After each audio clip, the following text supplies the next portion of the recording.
All right, let's get started. So just looking ahead.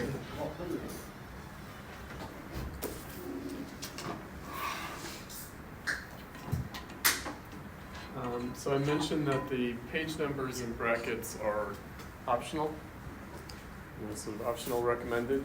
So we'll concentrate on the page numbers that are not bracketed. So next time we'll do 3 sections: enigmaticalness, truth, content, metaphysics, subject, object, and toward a theory of the artwork. And that will be before we have our break on the 29th for Thanksgiving. And then I'll let you guys know about Critique Week. I have to double check what my schedule is, whether they've given me Friday off, in which case we can meet as an optional extra class session on that Friday of Critique Week. But I'll let you guys know. I'll double check. Probably before next week I'll know. All right, so we have a little bit of catching up to do from last time. We didn't do the Paul Celan. We didn't look at that like last example of lyric poetry in the capitalist era. And a couple of other things go along with that. So when we were talking about lyric poetry in society, there is the question of the lyrical subject, the lyrical individual, and that goes for the voice of the poem, the writer, separate from that, and the reader. So 3 different subjectivities are coming together in the lyrical poem. So I mentioned that Celan will be one of the touchstones in aesthetic theory for Adorno as a post-World War II artist. He'll be a kind of recurrent reference for Adorno. Another figure is Samuel Beckett. He's a playwright, but also a poet and a novelist. And then we'll see there are other examples from the post-World War II world that he will also invoke. But those 2 are major reference points. Okay, so we did talk about. We did not talk about the poems. So. We didn't talk about the poems, but I'm asking, did we talk about this chart? Yeah. A little bit? Okay, so we can go over that again. So, because we're jumping ahead with aesthetic theory now into the late 1960s. So lyric poetry in society, although it's written in the 1950s, is still taking all of its references in terms of poetry from historical examples. So it really only brought us into the turn of the 20th century, into the high modernist era with Stefan Jorge. Really before World War I, before the crisis of modernism, before the 20th century avant-garde. So that was about as far as we had gotten historically. Now we're jumping clear over the interwar years of late modernism, political art, and the 20th century avant-garde into the post-World War II world, which is the postmodernist era, even though it's not fully recognized in the realm of visual art and literary criticism until the 60s. Postmodernism is first invoked as a term to refer to architecture, and that's soon after the end of World War II. And in many respects, postmodernism can be seen as having begun already in the crisis of high modernism around World War I, so already in the early 20th century. That's why a lot of postmodern critics and theorists, as well as practitioners, writers, and artists, look back to the early 20th century avant-garde as a model for what they're doing. All right, so I mention all of that because Adorno is still weighing in on mid-20th century debates in and around Marxism with respect to modernism. So we've talked about this, the conflict between socialist realism and modernism in the Stalinist era, so in the 1930s, but carrying forth into the post-World War II world as well. So art as bourgeois ideology. Art as bourgeois ideology. What does that mean? Right, because this is something that Marxists said. Art, especially capital A art, but just art, is bourgeois ideology. So we have to understand what that means. So, ideology, false consciousness. So this very peculiar notion of false consciousness. So consciousness is not just the way we think, or our theory or philosophy of things, but it's also how we act. It's practical as well as theoretical. So a false consciousness would be something that we do practically, something that we're participating in. Whether we're, particularly aware of it or thinking about it in such terms, nonetheless. So art, again, is not only a theory but a practice. The category of art is not just like a label or a classification. So to say that art is bourgeois ideology is not to say, like the concept of art or the, category of art is bourgeois ideology, but rather what people are actually doing, including not just what artists are doing, but what viewers and readers are doing. So the idea is this: modernism is an expression of bourgeois decadence. It's a expression of a historical decadence of bourgeois society. So it's in the aesthetic, literary, artistic domain that bourgeois decadence is registering itself. So there is this idea, I'm not hiding this board because I wonder whether I'm going to be able to actually erase it or not, because I can't get it, what do you call it? Take a towel out of that dispenser over there. Technology, very primitive technology is failing me.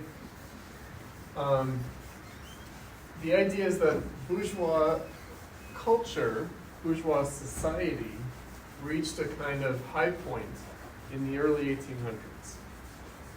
So it reached a high point, it reached a kind of crescendo around realism in the 1830s.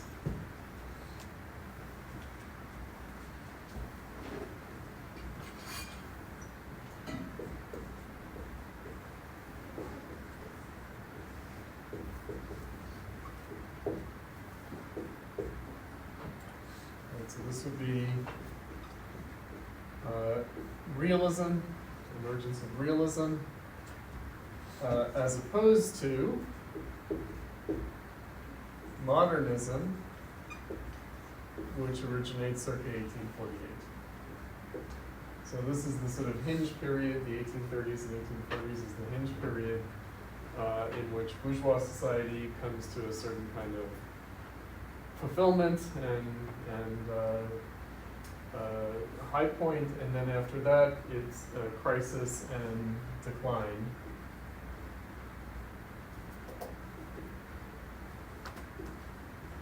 Or decadence of bourgeois society in capitalism, because this is really what we're talking about. Talking about the industrial era. The Industrial Revolution,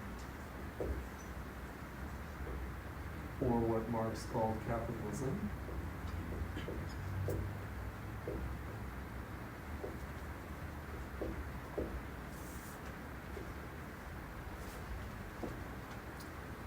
So, capitalism marks the crisis and then decline and decadence of bourgeois society and culture, including in the realm of literature and art. Now this is, again, the sort of official capital C communist position. Now, Adorno doesn't disagree with that periodization or even characterization, but then the question is, what do you do with modernism? How do you approach modernism? How do you approach false consciousness? How do you approach bourgeois ideology? So if art is bourgeois ideology, if art is false consciousness, again, false means something very peculiar here. It means contradictory consciousness. It means how it's false is also how it's true. It's a Hegelian concept of what Adorno, major phrase that he'll continue using, truth content. The truth content of something is in its self-contradiction.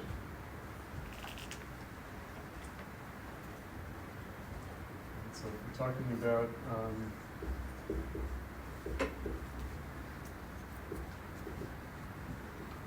bourgeois society and culture, including art,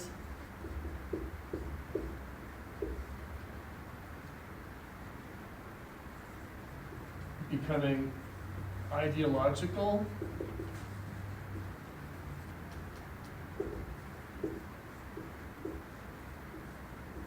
and exhibiting false consciousness.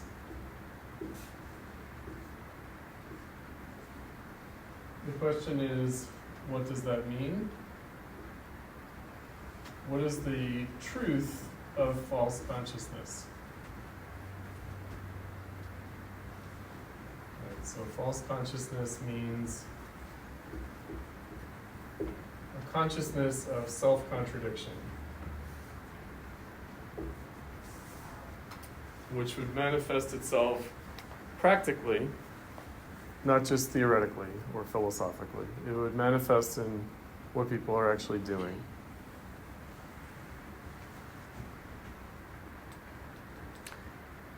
So Adorno is trying to bring back a original Marxist idea. So original Marxist idea is ideology critique.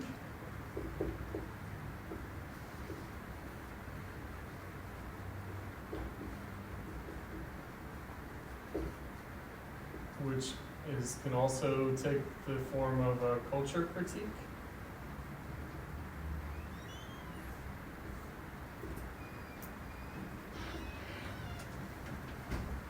Namely, what does the critique of ideology entail? So if art is bourgeois ideology, what would its critique involve? Right, so critique would be what we've talked about, the immanent dialectical critique of phenomena. It would be looking at how self-contradiction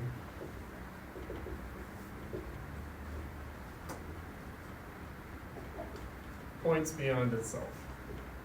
How is it pointing beyond itself?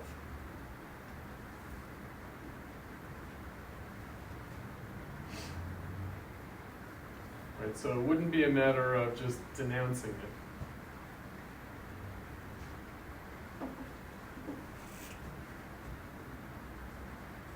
So it's not just a denunciation of what is, but is an investigation into what ought to be. So how does modernism point beyond itself to what ought to be? Right, what could be and should be at the level of a potential and possibility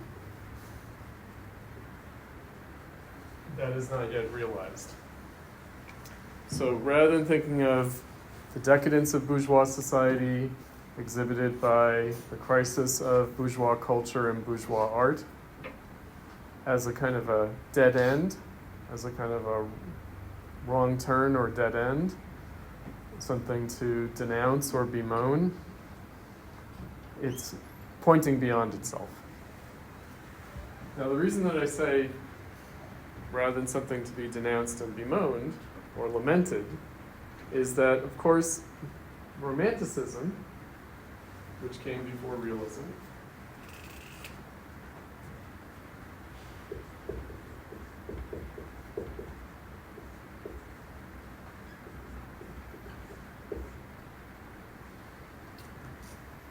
did just that. It sort of lamented, bemoaned, railed against, protested the loss of the classical canon of bourgeois art and literature. And so there was already a sense in the early 19th century of we're losing the plot, we're losing touch with the substance of things, and that is afflicting our ability to objectify our experience, our subjective experience of things. That's why Romanticism is so intensely focused on subjective experience and psychology, because that's where it's registering at the level of crisis. So I mentioned there are sort of two outgrowths of Romanticism: realism and modernism.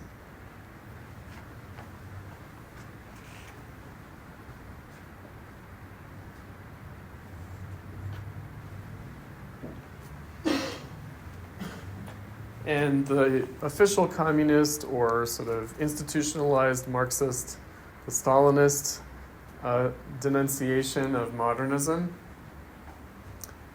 is like the Romantic denunciation or lamentation about the decline and decadence of culture and society and capitalism. But that's not going to really do.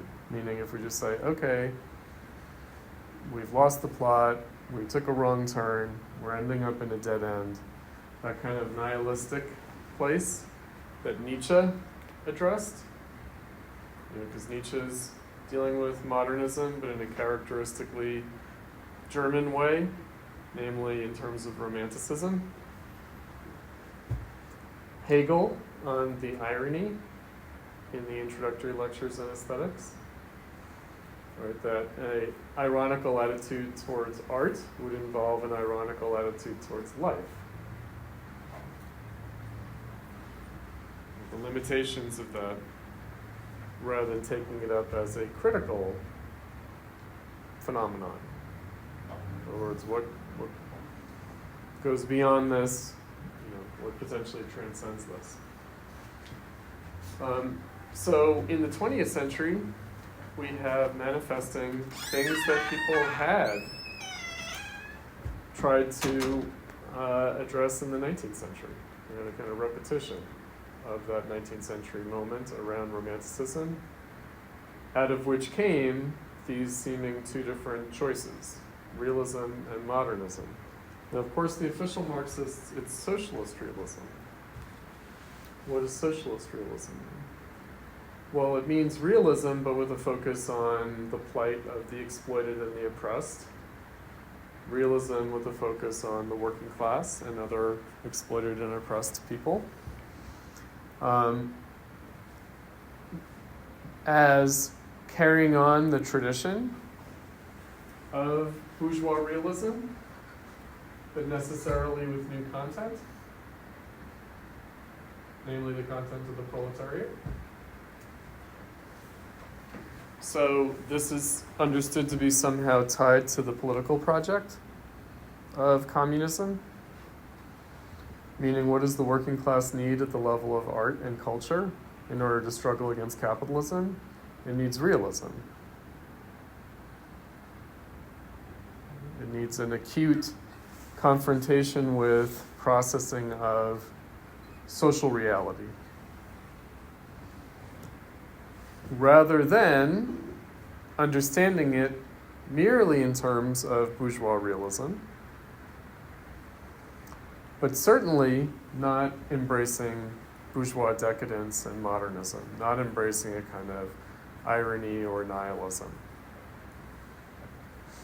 Now, the interesting thing about socialist realism, this is all background for the aesthetic theory, so forgive me for this lecture. The early Soviet Union had a kind of raging debate about proletarian art and proletarian culture. And it was around the early 20th century modernist and avant-garde art movements that attached themselves to the revolution in its early years. So like constructivism, futurism, suprematism, cosmism, like I'm leaving one out. Anyway, what was it? Is that a thing? It might be. There were a lot of isms. There were a lot of art movements in the early 20th century. And anyway, in the Soviet Union, the idea was that a political renewal could also be a cultural renewal in the Russian Revolution and an artistic renewal.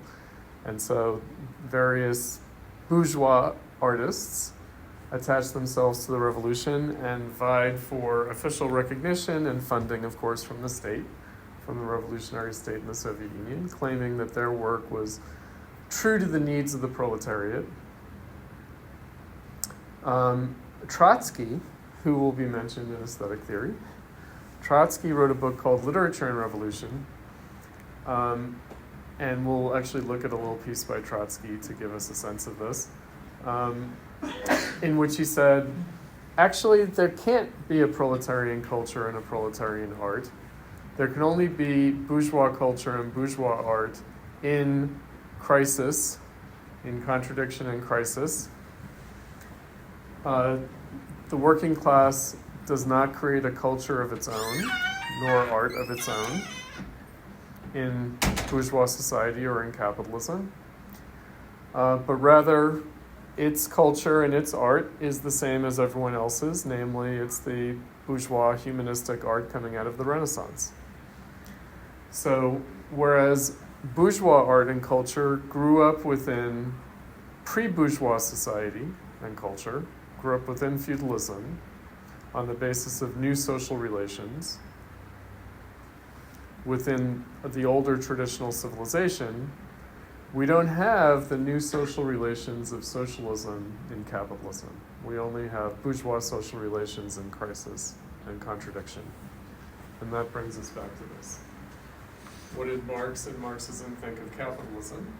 It's not a bad social system. No. That's not the point.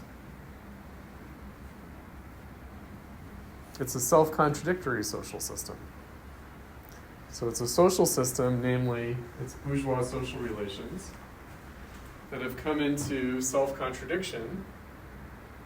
And one way of describing the self-contradiction of bourgeois social relations is to say that the bourgeois social relations are in conflict with the industrial forces of production, the Industrial Revolution. So is Trotsky saying that we're still following the old relations? And does he offer any arguments to support that the working class Doesn't have culture of its own. doesn't have what's his argument? What's his example? Well, his argument is that we don't have new social relations. We just have bourgeois social relations. So what's the evidence for that? Well, the workers still struggle within capitalism according to the bourgeois social relations. So they demand the rights of labor, they demand fair compensation, they demand free participation in society, they demand their rights, the rights of life, liberty, the pursuit of happiness, liberty, equality, fraternity, all the good bourgeois things. They say, we're shafted in this system, we're exploited, we're oppressed, we're denied our rights, and we're demanding our rights. We're demanding not to be exploited and oppressed.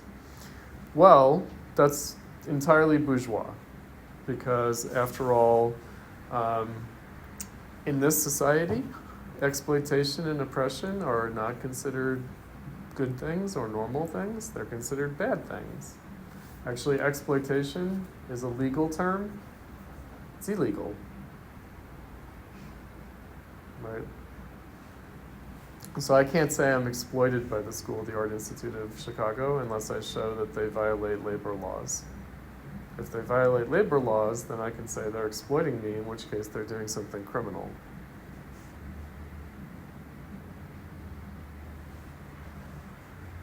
Right? Similarly, oppression. Oppression. The society doesn't tolerate oppression. No. But to show that you're oppressed, you have to show that your rights are being violated. They're being actually violated. In other words, in a way that you can prove in court. See, my rights are being denied. I'm oppressed. So to say that the working class in bourgeois society is oppressed and exploited is to say that bourgeois society is contradicting itself in capitalism. Because formally, if people are being exploited and oppressed, there's redress for that in the system. In other words, there are avenues available for dealing with that. You can make your case. You can have a political movement. You can vote people in who represent your grievances. Oh no, you can. You can, because that's what they just did. The deplorables and irredeemables voted in their champion to fight against their exploitation and oppression. The system is working.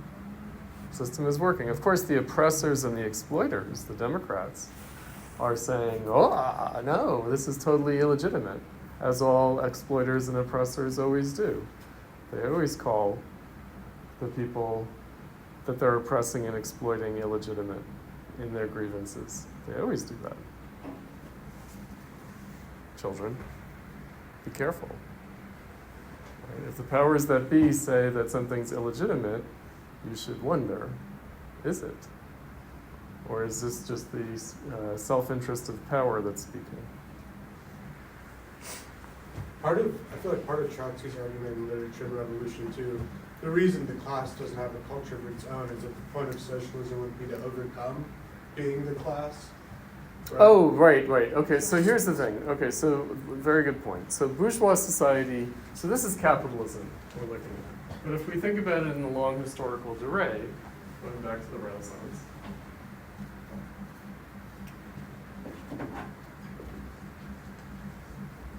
and classicism, broadly understood, not narrowly as an art movement, but more broadly, the idea of like we're progressing, we're evolving, there's a canon of recognizable historical progress and development of art through a canon, classicism.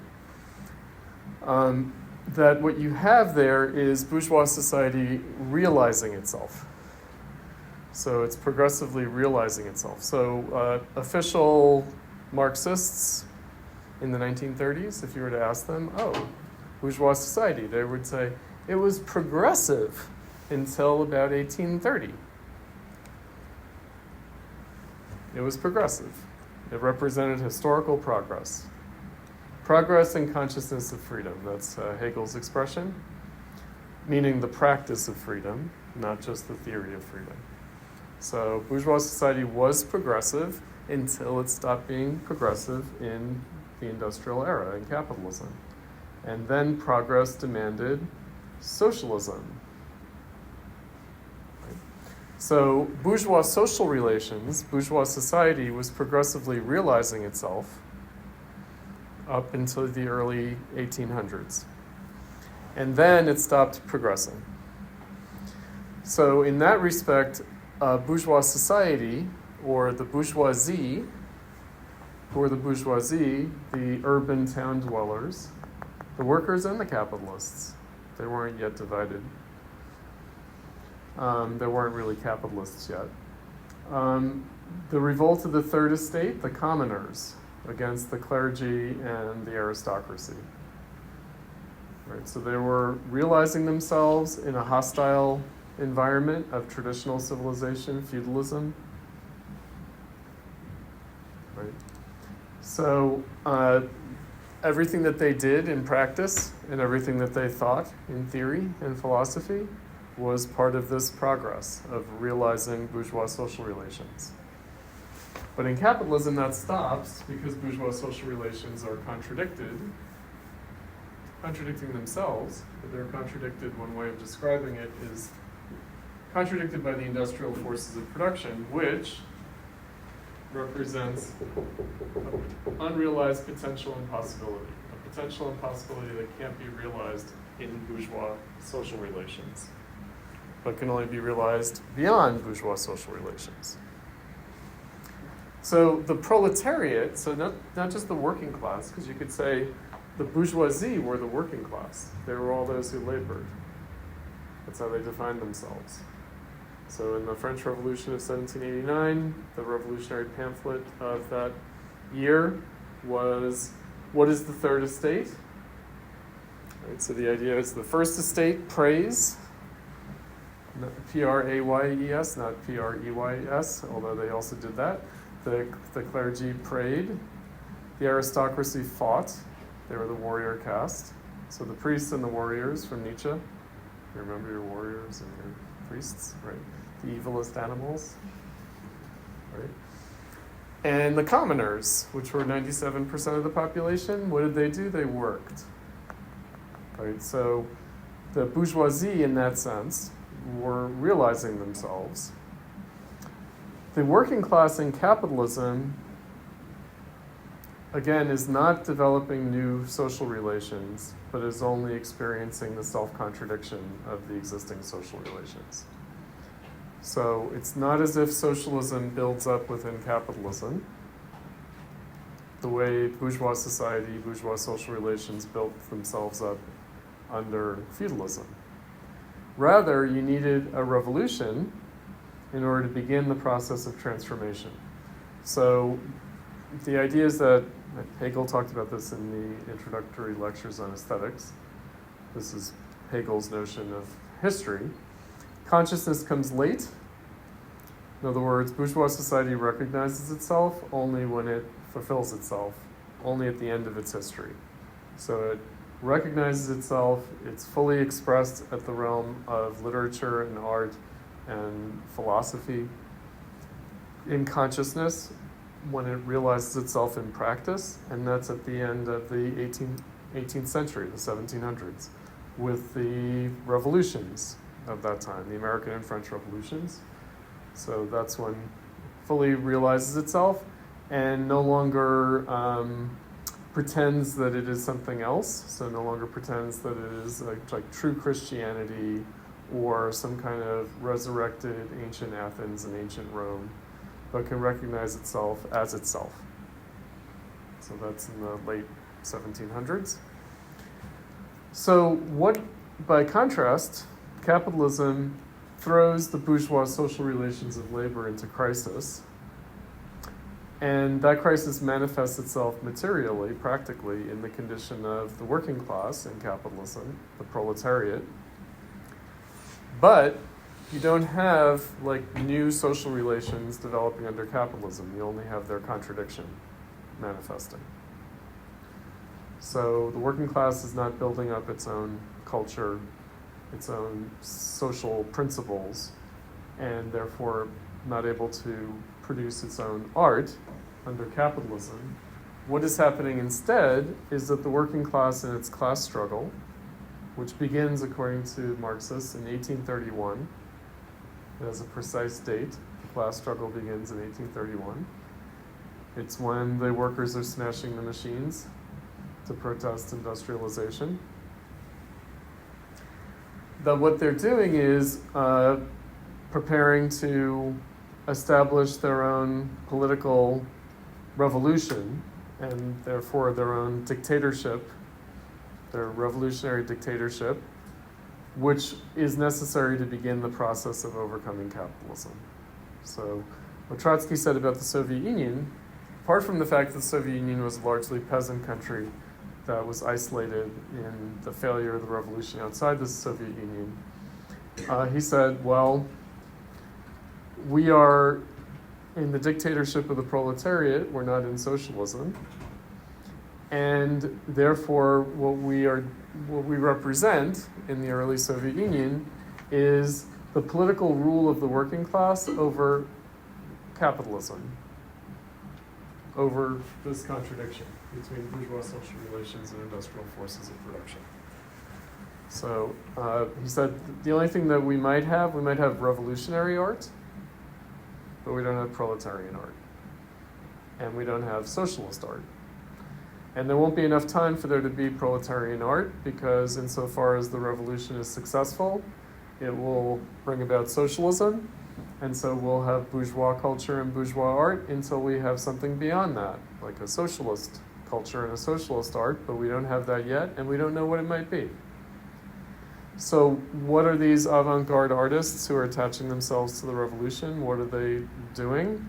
They're giving us maybe revolutionary art, but really they're giving us modernist art. They're giving us bourgeois art in crisis. So they're giving us the same stuff they were giving us before the revolution. They're giving us their high modernism and their avant-gardism. They aren't giving us something new. They're just calling it proletarian revolutionary art.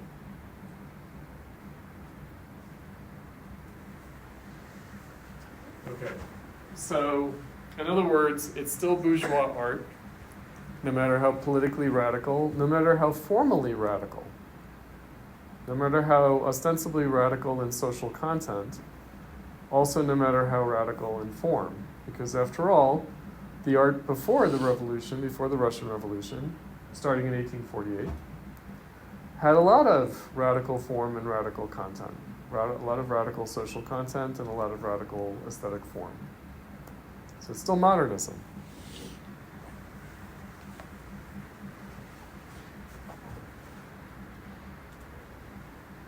You know, Adorno has that whole point that the new in art is actually like the expression of capital expansion, Mm-hmm. right? Rather than being like working class art, it's actually an expression of capital.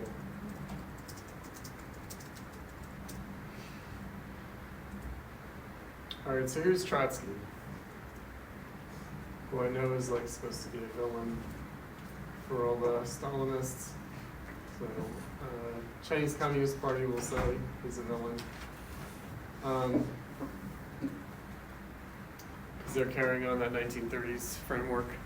And then we now have among younger people, Zoomers, we have a kind of neo-Stalinism and a neo-Maoism here in the United States. It's very charming. And they also think Trotsky's a villain.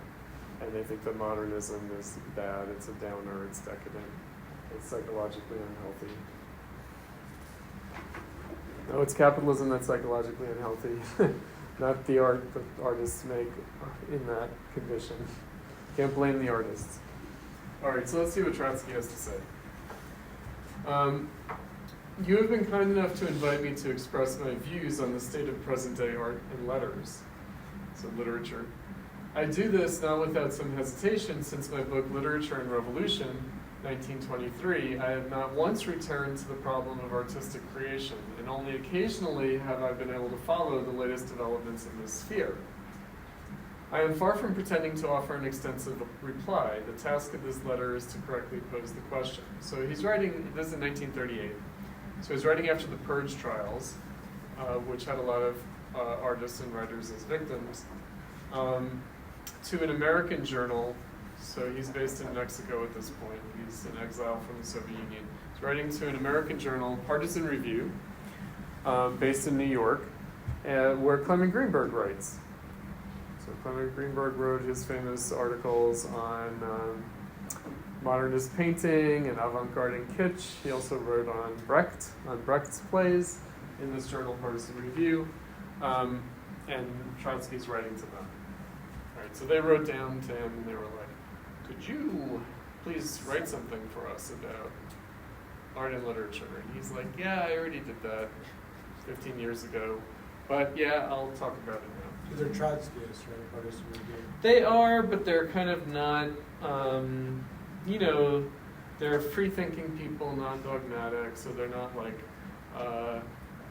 they're not followers, they're not joiners, right? They're free spirits. They're bohemian, bourgeois intellectuals who want to be radicals. All right, so here's some thesis statements by Trotsky. Generally speaking, So remember, the task of this letter by Trotsky is to correctly pose the question. So he's saying, I'm not offering any answers, but first we have to correctly pose the question. Generally speaking, art is an expression of man's need for a harmonious and complete life. That is to say, his need for those major benefits of which a society of classes has deprived him. That is why a protest against reality, either conscious or unconscious, active or passive, optimistic or pessimistic, always forms part of a really creative piece of work. This is a very peculiar way of describing things.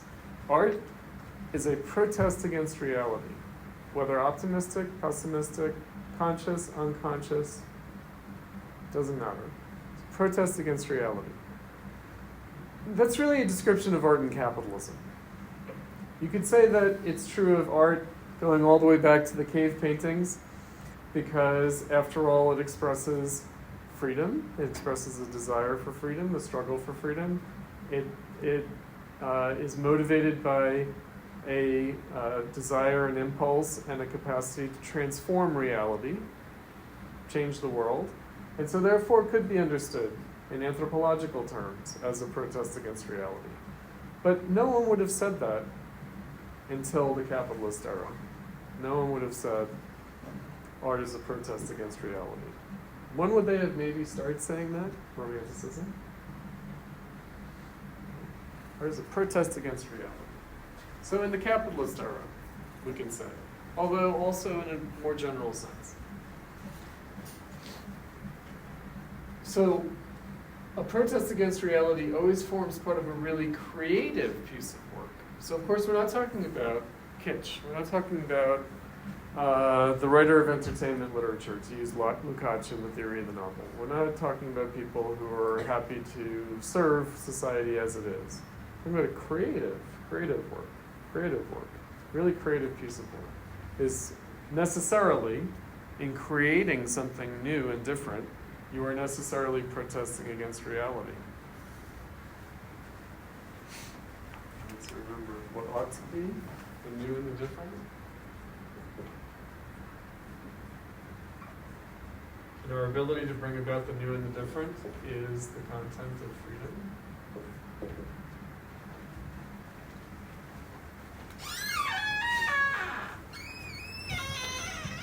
Every new tendency in art has begun with rebellion. Bourgeois society showed its strength throughout long periods of history in the fact that, combining repression and encouragement, boycott and flattery, it was able to control and assimilate every rebel movement in art and raise its level of official recognition. But each time this recognition betokened, when all is said and done, the approach of trouble. It was then that from the left wing of the academic school, or below it, i.e. from the ranks of a new generation of bohemian artists, a fresher revolt would surge up to attain in its turn, after a decent interval, the steps of the academy. Through these stages passed classicism, romanticism, realism, naturalism, symbolism, impressionism, cubism, futurism, etc. Nevertheless, the union of art and the bourgeoisie remained stable, even if not happy, only so long as the bourgeoisie itself took the initiative and was capable of maintaining a regime both politically and morally democratic. This was a question of not only giving free rein to artists and playing up to them in every possible way, but also of granting special privileges to the top layer of the working class, and of mastering and subduing the bureaucracy of the unions and the workers' parties. All these phenomena exist in the same historical plane. So basically up to the era of World War I, everything was co-optable into bourgeois society. The decline of bourgeois society means an intolerable exacerbation of social contradictions, which are transformed inevitably into personal contradictions, calling forth an ever more burning need for a liberating art. Furthermore, a declining capitalism already finds itself completely incapable of offering the minimum conditions for the development of tendencies in art which correspond, however little, to our epoch. It fears superstitiously every new word, for it is no longer a matter of corrections and reforms for capitalism, but of life and death. This is the Great Depression era. This is the era of the rise of fascism. It's the era immediately leading up to World War II. So it seems like, a kind of terminal crisis of world capitalism. Didn't turn out to be.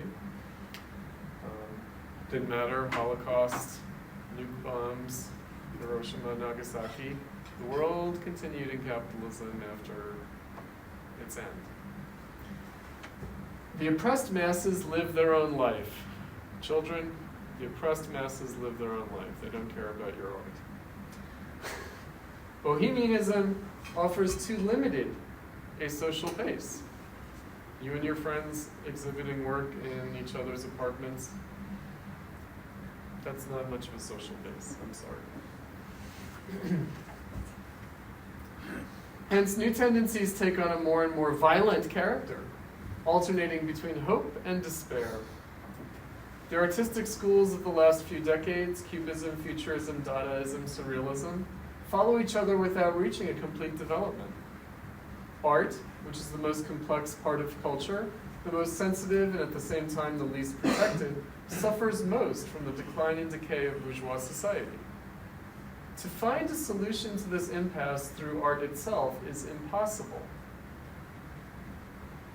It is a crisis which concerns all culture, beginning at its economic base and ending in the highest spheres of ideology. Art can neither escape the crisis nor partition itself off. Art cannot save itself, children. Can't save yourselves. It will rot away inevitably. Unless present-day society is able to rebuild itself, this task is essentially revolutionary in character. For these reasons, the function of art in our epoch is determined by its relation to the revolution. Okay? But precisely in this path, history has set a formidable snare for the artist. A whole generation of leftist intelligentsia has turned itself for the last 10 or 15 years to the east and bound its lot in varying degrees to a victorious revolution, if not to a revolutionary proletariat. That's the Soviet Union. Now, this is by no means one and the same thing. In the victorious revolution, there is not only the revolution, but there is also the new privileged class which raises itself on the shoulders of the revolution. In reality, the leftist intelligentsia has tried to change masters. What has it gained? So he talks about how the October Revolution, the Russian Revolution, 1917, gave a magnificent impetus to all types of Soviet art, but the bureaucratic reaction, that's Stalinism, on the contrary, has stifled artistic creation with a totalitarian hand. Nothing surprising here. Art is basically a function of the nerves and demands complete sincerity. Even the art of the court of absolute monarchies was based on idealization but not on falsification. The official art of the Soviet Union, and there is no other over there, resembles totalitarian justice. That is to say, it is based on lies and deception. Let me skip ahead.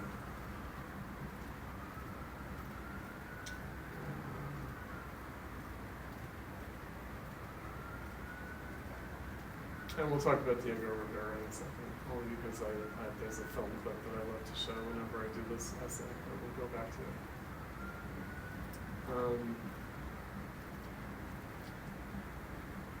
it. Okay. The real crisis of civilization is above all the crisis of revolutionary leadership. Stalinism is the greatest element of reaction in this crisis. Without a new flag and a new program, it is impossible to create a revolutionary mass base.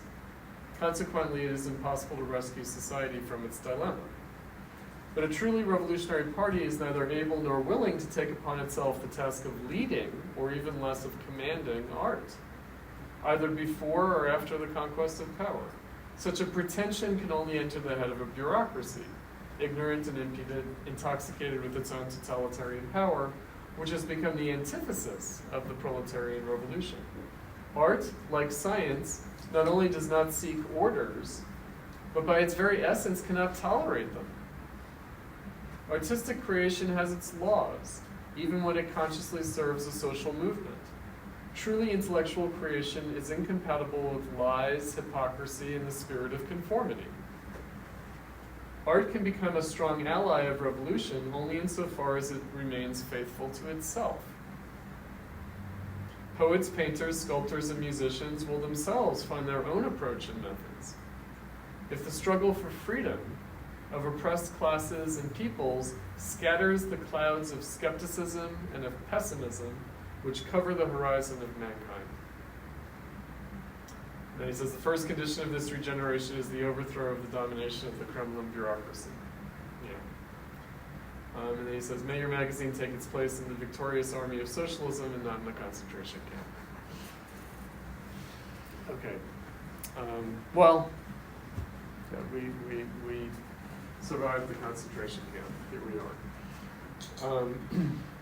This will lead us into Paul Celan, who literally survived concentration camp. So think about it. Clouds of pessimism and skepticism that cover the horizon of mankind.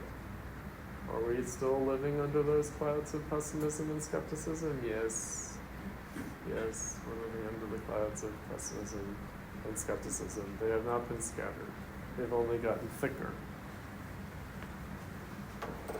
since that time. All right. Now, in terms of Diego Rivera, he's got an interesting example of art that embodies this revolutionary impulse at both a political and formal level. So he says, in the field of painting, the October Revolution has found her greatest interpreter not in the USSR, but far away in Mexico. Not among the official friends, but in the person of a so-called enemy of the people, whom Trotsky's organization, the Fourth International, is proud to number in its ranks. So do you guys know who Diego Rivera is? So his wife is Frida Kahlo. Frida Kahlo is, I guess, more popular than Diego Rivera.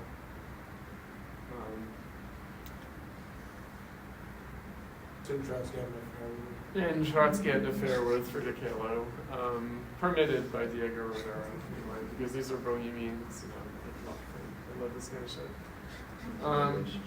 Nurtured in the artistic cultures and of all peoples, all epochs, Diego Rivera has remained Mexican in the most profound fibers of his genius, but that which inspired him in all these magnificent frescoes, which lifted him up above the artistic tradition, above contemporary art in a certain sense, above himself, is the mighty blast of the proletarian revolution.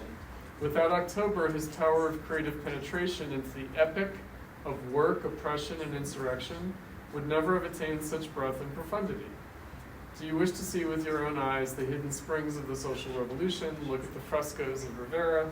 Do you wish to know what revolutionary art is like? Look at the frescoes of Rivera. Come a little closer and you will see clearly enough gashes and spots made by vandals, Catholics, and other reactionaries, including, of course, Stalinists. These cuts and gashes give even greater life to the frescoes. You have before you not simply a painting, an object of passive aesthetic contemplation, but a living part of the class struggle. And it is at the same time a masterpiece. All right, so what is he talking about? Here, let me find something. I'll find this clip. Hopefully it's still available on YouTube.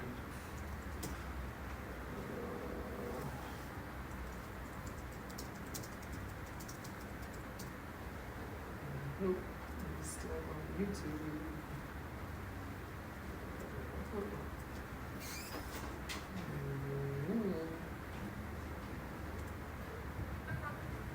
Oh, it is still there. Good. Great.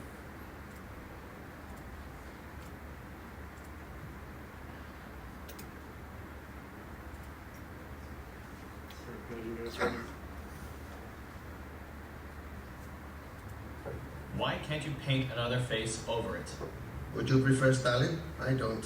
I was kicked out of the Communist Party for disagreeing with him, but if you want, I'll paint Stalin. You're not being very cooperative. I am too. I told you that I would paint Abraham pretty Lincoln careless. surrounded by freed slaves to counterbalance Lenin, and you rejected the idea. Why Lenin? He's a revolutionary leader, like your Washington and Jefferson. Hey, there's an idea. Paint Jefferson. That's not a bad idea. It's not a bad idea at all. What do you say? What do you say? That's ridiculous. I said Abraham Lincoln to balance Lenin, but Lenin stays. This is not a revolution, Diego. This is the United States, it's not Russia. And I am Diego Rivera, not Frederick Remington. You understand that it is entirely inappropriate to feature a communist leader in the lobby of a Rockefeller building. No, I believe nothing in art is inappropriate. I paint what I see. We're going to have to insist that the face be removed. Absolutely not. Look, you son of a bitch, we're trying to be nice. This is betrayal. Betrayal? Yes! There was no indication in your sketches you would be featuring communist leaders in the mural.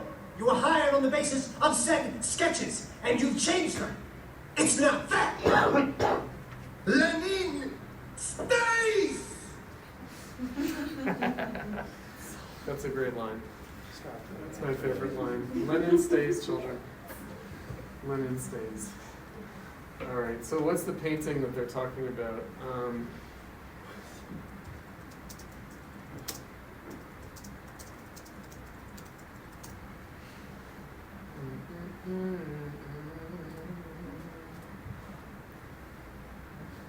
So this is the reproduction of the painting that was originally in Rockefeller Center in New York City. But J. Rockefeller had it destroyed, so he remade it in Mexico. So this is the version that's in Mexico. I actually think it's better. Because the Lenin face is nicer here than we have some photographs of the original fresco in the Rockefeller Center before it was destroyed, and I think this is a better rendition of it. It's Man at the Crossroads. So this is like gigantic. You guys saw, Frida Kahlo was painting, was doing some work on it there, yeah, I mean it's sort of it's history painting. It's history painting. It's in the genre of history painting. And yet also it is in the composition of easel painting. So it is something that's meant to be seen in a public space among other people and taken in a kind of narrative way. And yet it also is composed in such a way that you can see it all at once, like a graphical composition, like an easel painting. So, yeah. Is it easel painting because of the scale of it? No, because of the composition of it.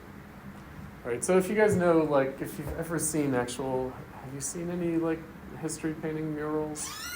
They have a different, they don't have this kind of all composed kind of design. They have much more of a kind of, you sort of move from one section to another. Yeah, because if you do fresco, like they dry up in like a couple of days, so you have to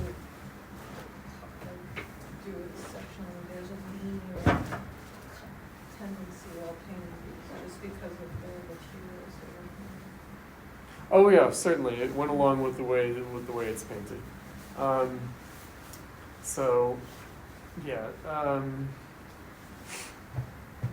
This doesn't really tell a story. It shows a moment. It shows a situation. It shows a historical kind of crisis. It's Man at the Crossroads. This is Trotsky, and then Marx and Engels are over here. Who else do we have?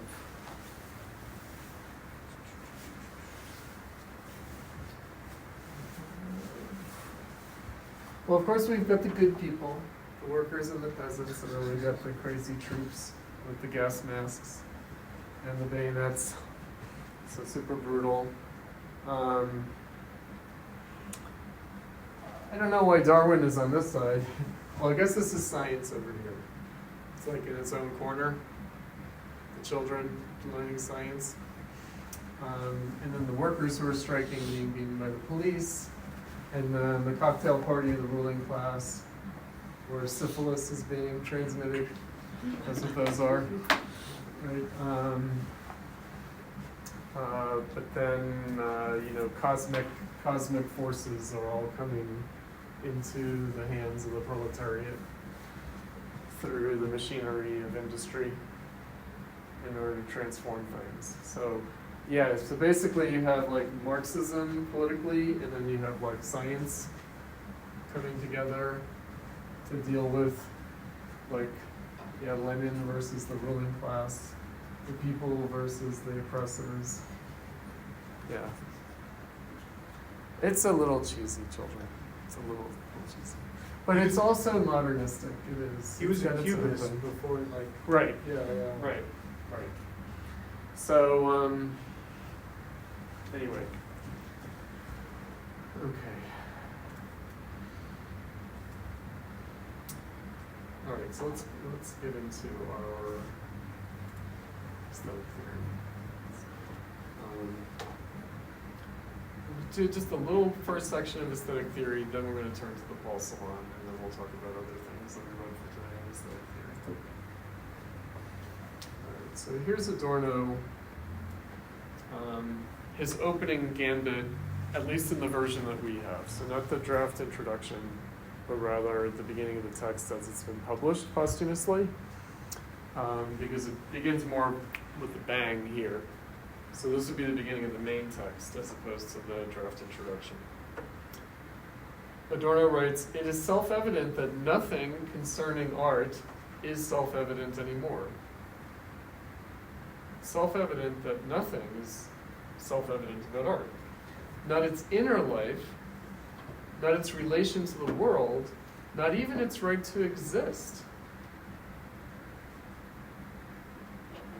The forfeiture of what could be done spontaneously or unproblematically has not been compensated for by the open infinitude of new possibilities that reflection confronts. Reflection meaning theoretical reflection. This book is aesthetic theory. Can we have a theory of modernist art in its late phase? In many regards, expansion appears as contraction. The sea of the formerly inconceivable, on which around 1910 revolutionary art movements set out, did not bestow the promised happiness of adventure. Instead, the process that was unleashed consumed the categories in the name of that for which it was undertaken. More was constantly pulled into the vortex of the newly taboo. Everywhere artists rejoiced less over the newly won realm of freedom than that they immediately sought once again after ostensible yet scarcely adequate order. For absolute freedom in art, always limited to a particular, comes into contradiction with the perennial unfreedom of the whole. In it, the place of art became uncertain. The autonomy it achieved, after having freed itself from cultic function and its images, so this is the bourgeois art that emerged with the Renaissance, was nourished by the idea of humanity, again, a kind of bourgeois humanism. As society became ever less a human one, this autonomy was shattered. Drawn from the ideal of humanity, art's constituent elements withered by art's own law of movement. Yet art's autonomy remains irrevocable. All efforts to restore art by giving it a social function, of which art is itself uncertain, and by which it expresses its own uncertainty, are doomed. Indeed, art's autonomy shows signs of blindness. Blindness was ever an aspect of art. In the age of art's emancipation, however, this blindness has begun to predominate in spite of, if not because of, art's lost naivete, which, as Hegel already perceived, art cannot undo. All right, so let's unpack this. So, art for art's sake, art for its own sake, art as autonomous.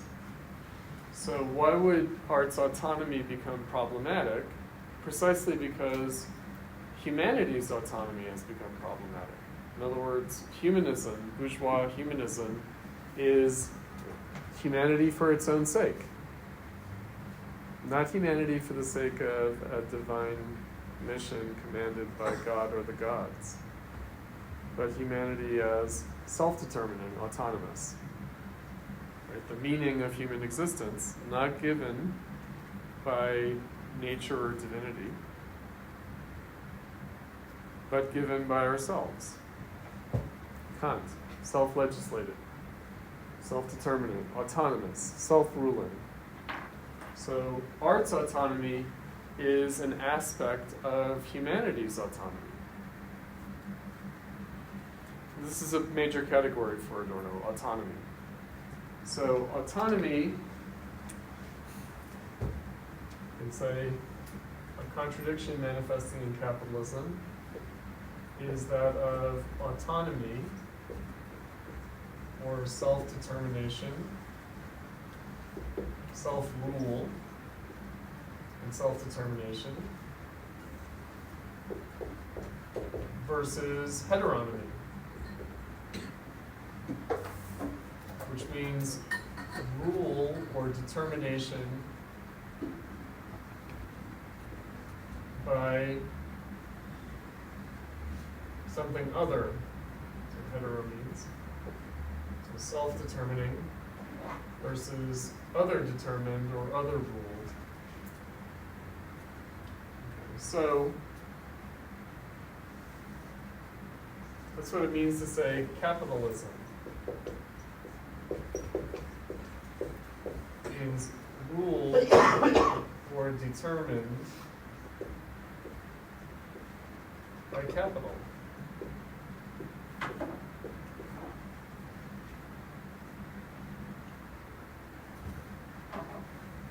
And so humanity has lost its autonomy in capitalism. Why? Because it is now ruled not by itself, but by capital. Actually, it is ruled by itself, but in an alienated way. Right, so what is capital?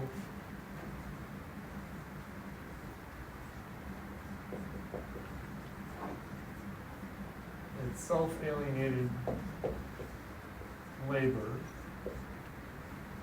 which of course means self-alienated humanity, because we understand our nature according to labor, meaning what are we? We are the species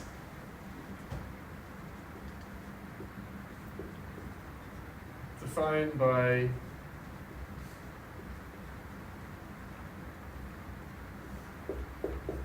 making things, homo faber, and making things efficiently, homo economicus.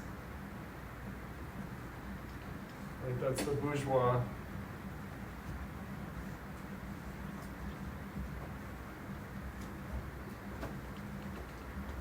humanism. We're the creative species. We value the creativity, the productivity, the creativity, the autonomy, the genius, the originality of individuals as representatives of the species, which is the genius among the animals. The genius among the animals, right? We create the new and the different in a way the animals do not. We're free in a way of the other species are not.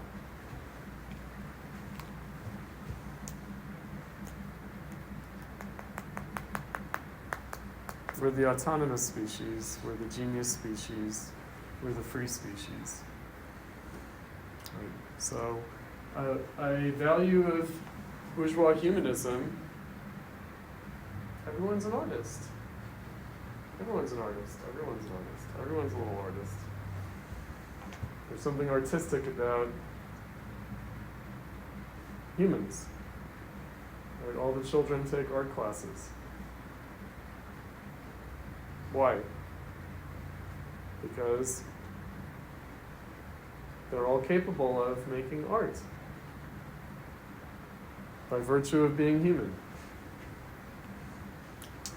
For the part of like the capital part of the society being ruled by the capital, I'm curious, are you able to clarify the alienation, like the word alienated or self-alienated labor or something?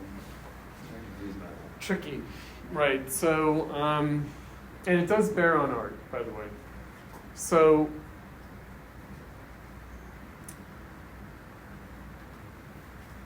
alienated means, it's a kind of Hegelian idea.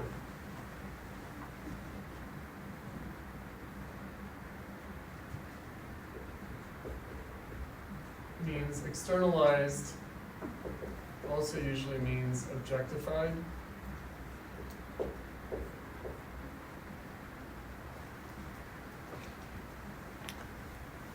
So here's a peculiar one, something that Adorno will talk about as well here. So Hegel talked about it already, the art's origins in religion. That religion was the first form of the realization or expression of our freedom. How? Well, we externalized and objectified our capacities and we attributed them to the gods. And so we created the gods, but then we told ourselves that the gods created us. So that was how we recognized ourselves, but in an alienated way.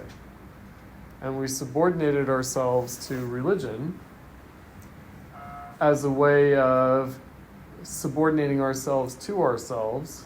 It was a form of freedom, it was a form of autonomy, but an alienated form.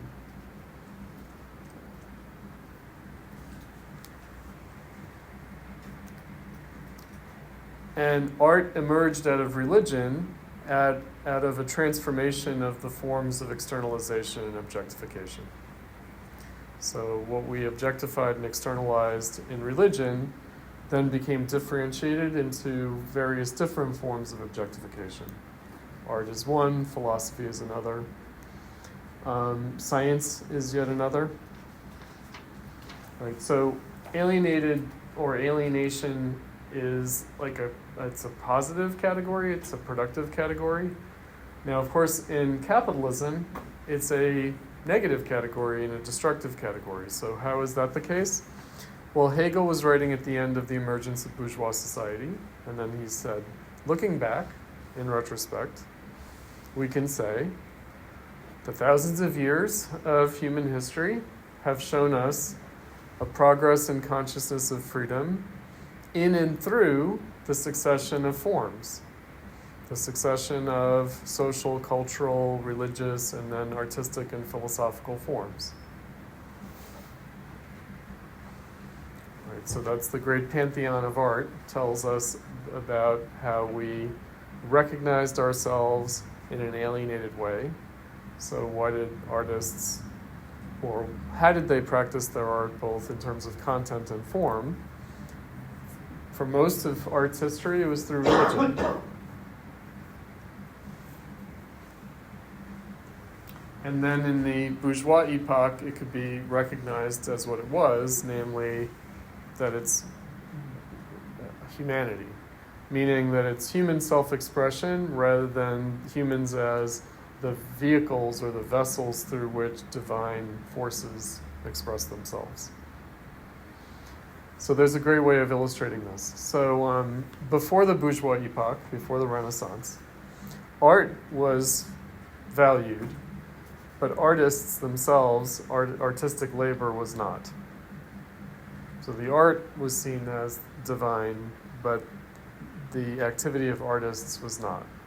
So starting in the Renaissance, we kind of reverse that, and we say art is, it's this kind of artifact, it's the product, but what's really divine is the labor of the artist. Right, so the idea that the artwork originates with the artist, with the genius and divine freedom of the artist, as opposed to the artist just being a channel of God's will, basically, or the will of divine forces. Right. Because what were artists? They were just slaves like everyone else. They were just workers. They were just, instruments, basically. They weren't the originators of anything. They were merely the instruments. Now, in a secularized, humanistic way, we understand that actually humans are the originators of things. Or at least we used to. I don't know, children, do you believe that you're the originators of anything anymore? Or do you think that you're just the plaything of divine or natural forces that torment you and terrorize you like the old gods did?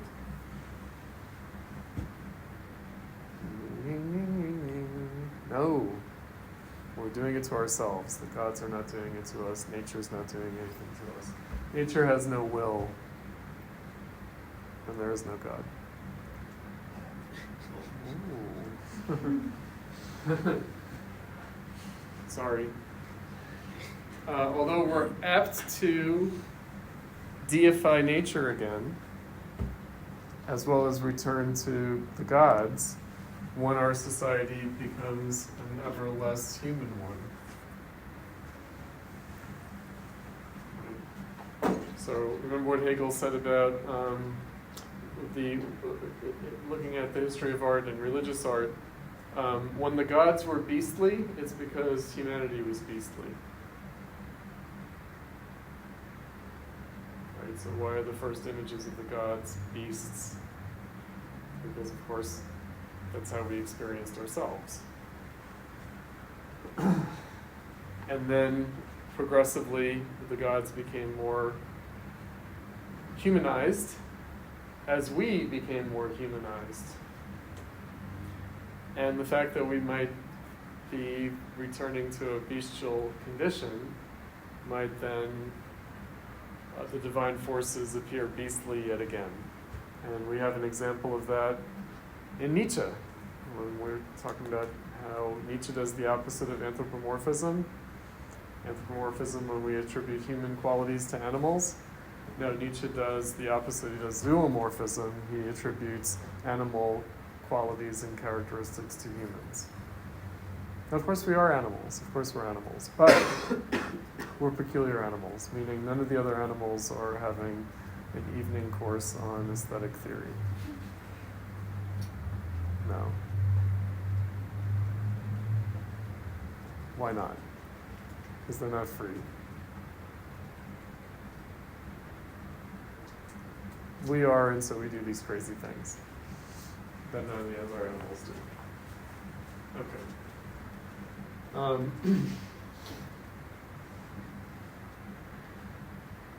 So art has lost its naivete, but now art is bound to a naivete of a second order, the uncertainty over what purpose it serves.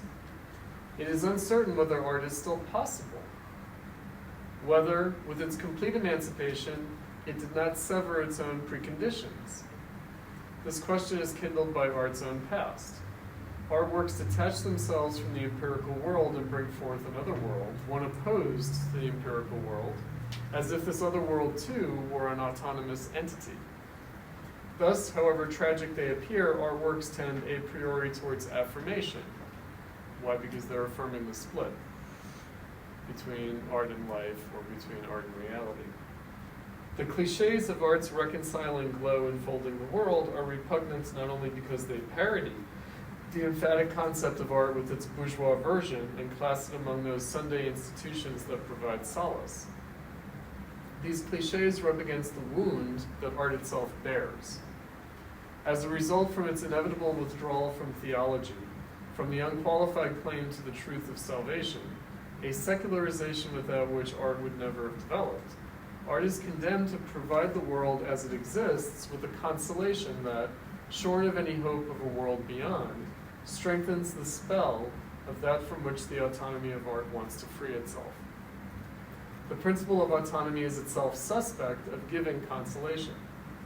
By undertaking to posit totality out of itself, whole and self-encompassing, this image is transferred to the world in which art exists and that engenders it. By virtue of its rejection of the empirical world, a rejection that inheres in art's concept, and thus is no mere escape, but a law immanent to it, art sanctions the primacy of reality.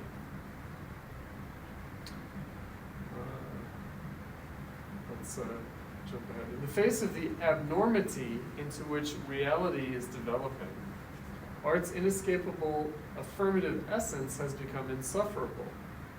Art must turn against itself in opposition to its own concept, and thus become uncertain of itself right into its innermost fiber.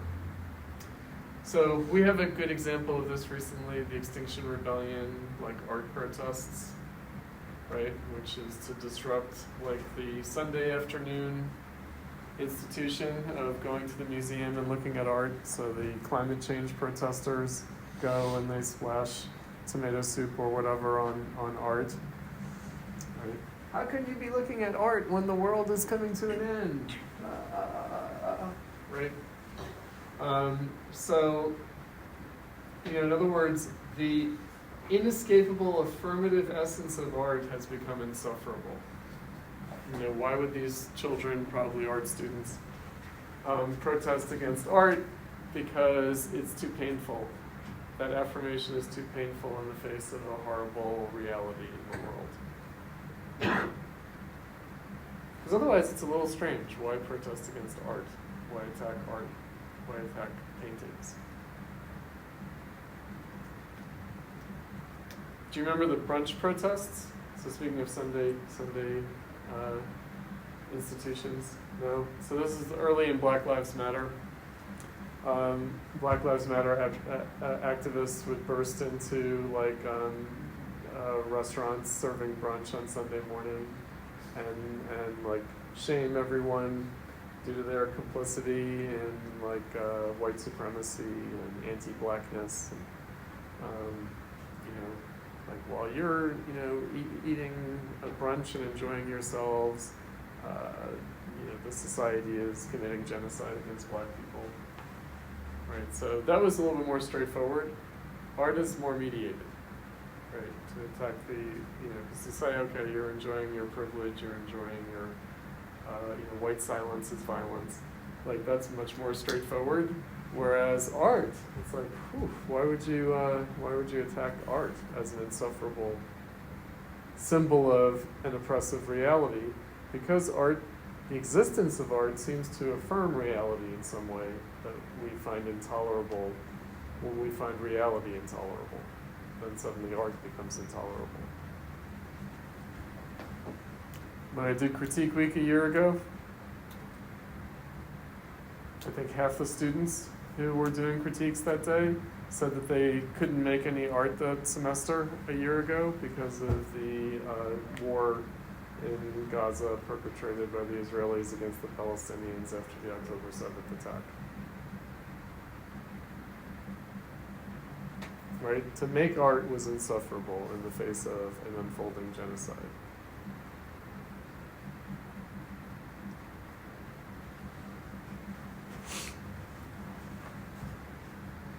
The genocide is still ongoing. However, I doubt that the Critique Week is going to be the same this year.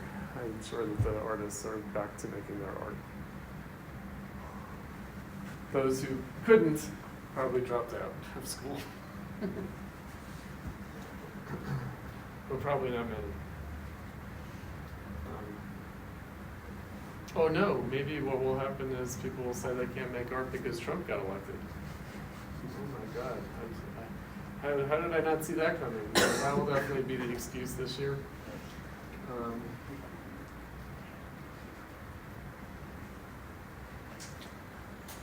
Yet art is not to be dismissed simply by its abstract negation.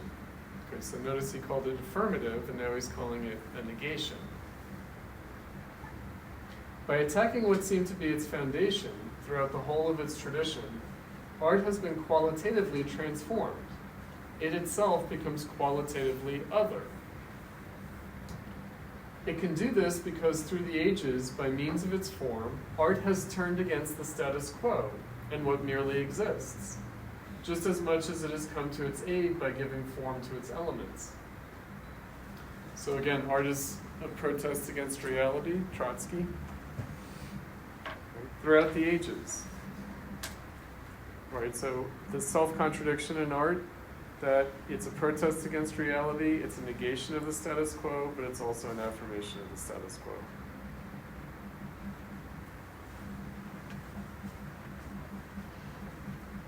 Art can no more be reduced to the general formula of consolation than to its opposite.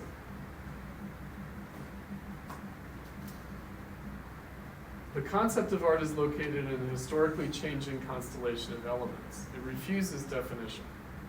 Its essence cannot be deduced from its origin, as if the first work were a foundation on which everything that followed were constructed and would collapse if shaken.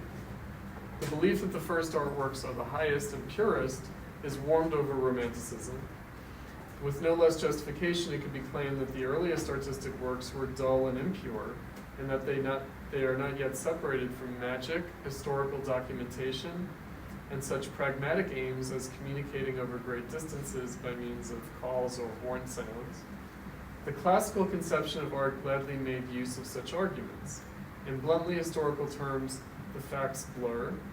The effort to subsume the historical genesis of art ontologically under the ultimate motif would necessarily flounder in such disparate material that the theory would emerge empty-handed, except for the obviously relevant insight that the arts will not fit into any gapless concept of art.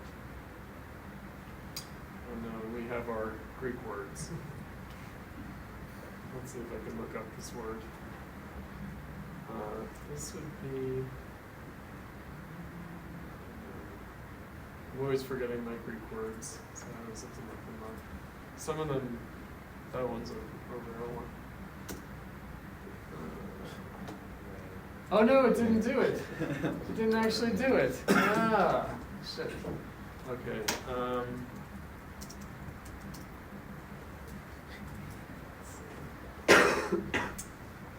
No, but we need it in Greek.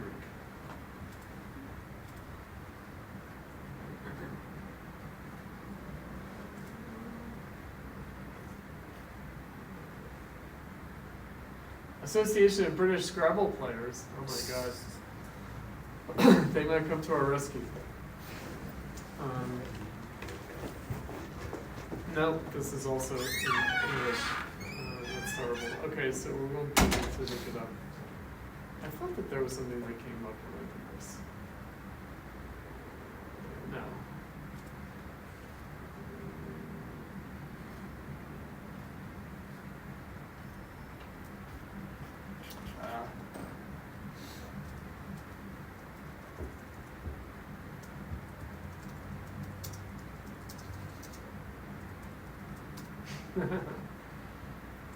Oops. Now it's all going to be rendered. Yeah.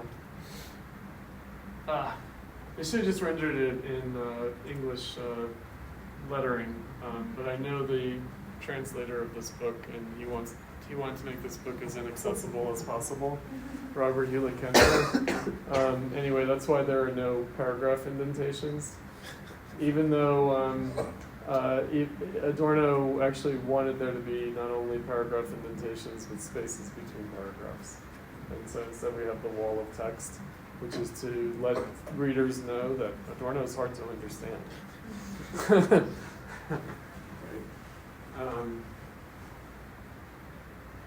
don't think it's Topor. No, it's...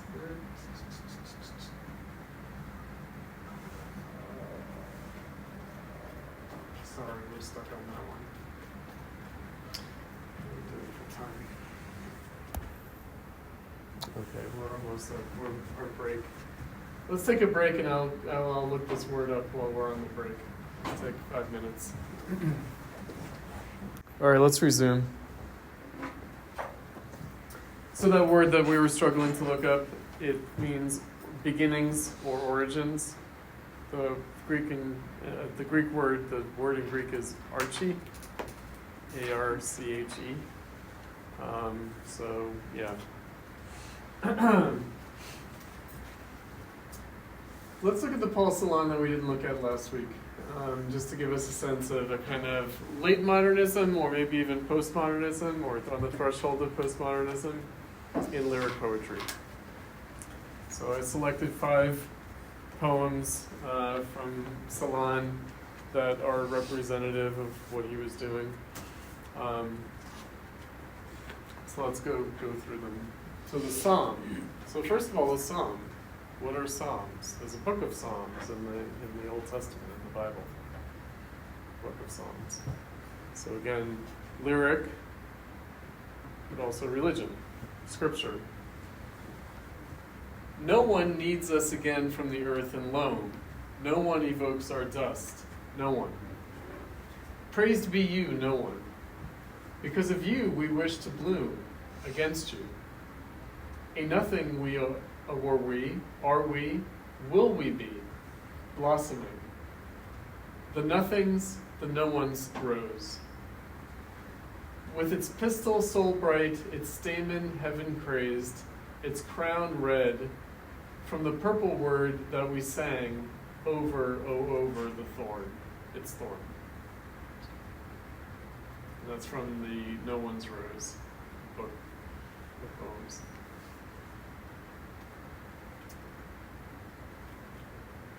Unreadability of this world, all doubles. The strong clocks back the Fisher hour, hoarsely. You, wedged into your deepest, climb out of yourself forever. I hear the axe has blossomed. I hear the place is unnameable. I hear the bread, which looks at him, heals the hanged man. The bread the woman baked for him. I hear they call life the only shelter. Strangeness has netted us, transience reaches helplessly through us. Take my pulse, it too, into yourself. Then we shall prevail against you, against me. Something enclothes us in day scan and night scan, for the game with the highest epileptic seriousness. Thread suns above the gray-black wastes, a tree-high thought grasps the light tone. There are still songs to sing beyond mankind.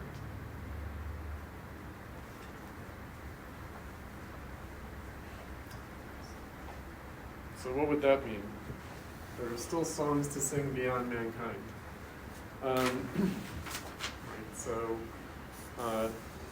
Celan, and unfortunately too much is made psychobiographically of this in terms of his oeuvre, that it is sort of inseparable from his explicit content in his works. So he's a survivor of the Holocaust. He's also someone who, he's Romanian Jewish, who writes in German, right? So he doesn't write in his native language. He writes rather in German, and of course German in terms of the poetic tradition, but German as the language of the army that invaded his country and killed his people.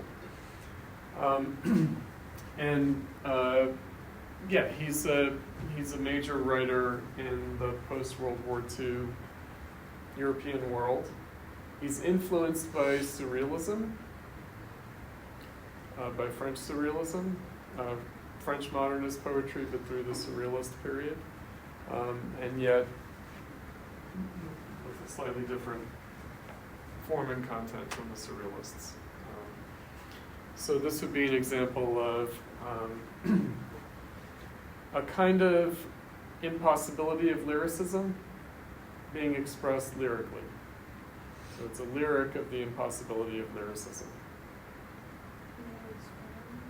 Can you explain what's the impossible? Well, he uses I, right? So it's definitely a voice. There's a first person voice. It doesn't exactly do what the Stefan Jorge poem did that we looked at last week in Adorno's essay, Lyric Poetry in Society, where it sort of becomes this kind of archaic or archaizing language, where there's a voice, but it sort of merges into the voice of language itself. So that doesn't quite happen here. So it preserves the sort of personal voice, and yet it also speaks in terms of a kind of impersonal subjectivity and impersonal content.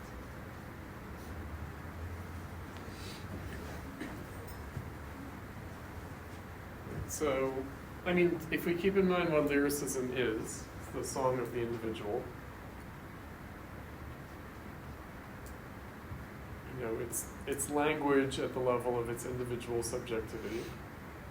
It's the individual of the writer. It's the individual voice and language. It's the individuality of the reader. Whereas here, it's a little bit Third person? almost. So it's like a kind of a decentered subject, to use a postmodernist phrase. It's a decentered subject. Right, so there still is a subject, but it's decentered.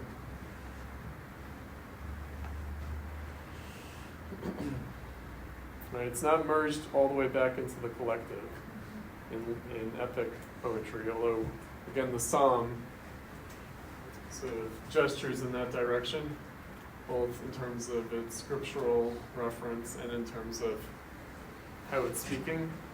And it is the we, right, instead of the I. But it's the we praying to no one. Right, it's not the we praying to the one, God. It's the we praying to the no one.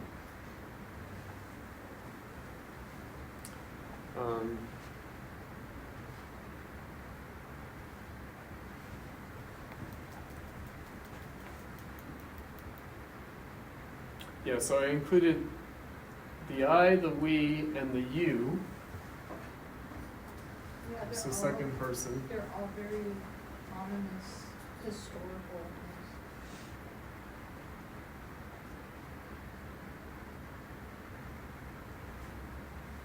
And then I have the sort of dialogical one. And then I have the one that has neither I nor you nor we. Right. So we have the we, the you, the I, and the I and the you.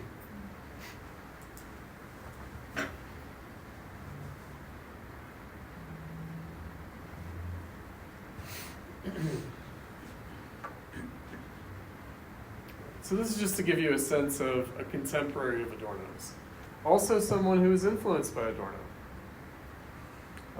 He was influenced by Heidegger and also Adorno. And so Adorno corresponded with him. Also Adorno corresponded with Beckett. And we'll see during Critique Week we'll do the foreign and formal music, so Adorno also knew or was acquainted with the avant-garde musicians of his time as well. Also filmmakers, but we won't be doing that. So he knew the German New Wave and also French and Italian New Wave cinema people, the film directors. Antonioni made a film where he quotes Adorno. So anyway, Adorno is a kind of a figure in the art and literary world, and he does influence them as well as the art and literature of his time influencing his work.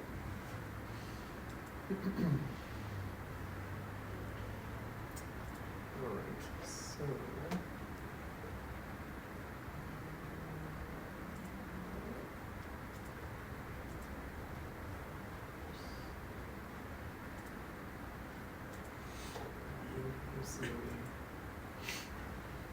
All right, so I wanted to turn to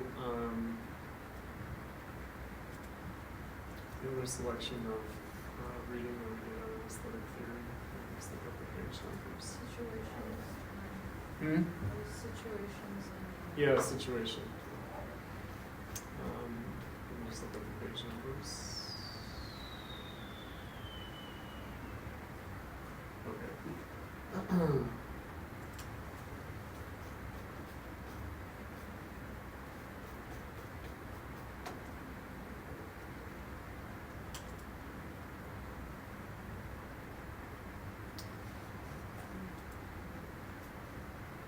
Situation.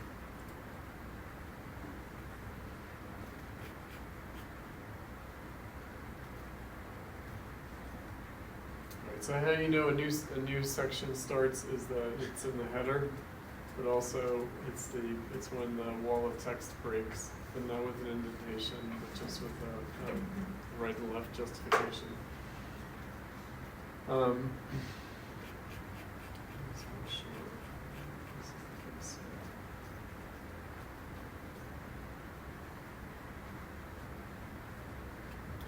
Let me look at the end of the Art Aesthetic Society.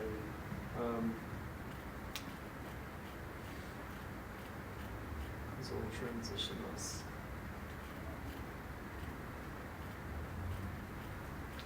So dissonance.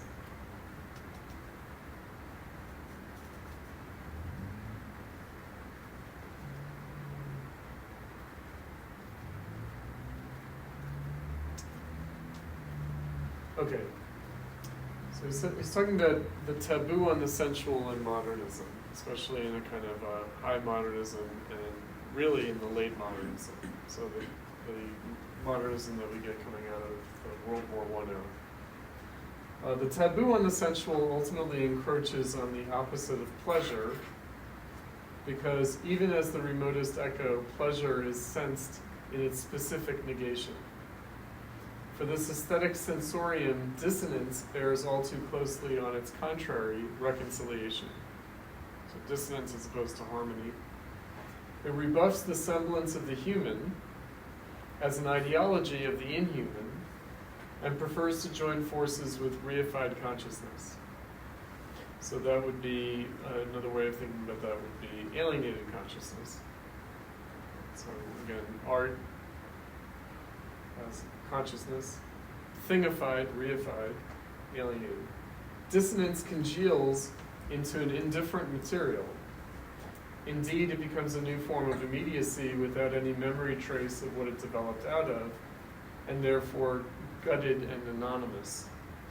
For a society in which art no longer has a place, and which is pathological in all its reactions to it, art fragments on one hand into a reified, hardened cultural possession, and on the other into a source of pleasure that the customer pockets, and that for the most part has little to do with the object itself. Subjective pleasure in the artwork would approximate a state of release from the empirical, as from the totality of the heteronymous. I don't know why this is so awkwardly rendered here. Schopenhauer may have been the first to realize this. He's talking about like how Schopenhauer, his aesthetic theory, which we didn't read, is about art as a kind of expression of the will, but also the impossibility of the realization of the will. So it has a kind of emphasis on dissonance there. The happiness gained from artworks is that of having suddenly escaped.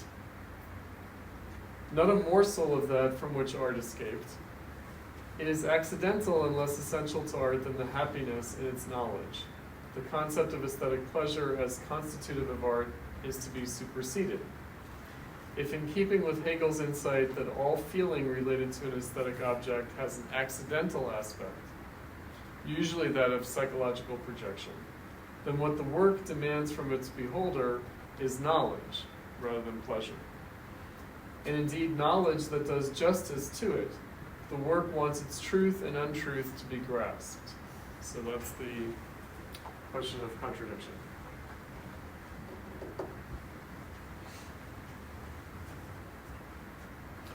Aesthetic hedonism is to be confronted with the passage from Kant's doctrine of the sublime, which he timidly excluded from art.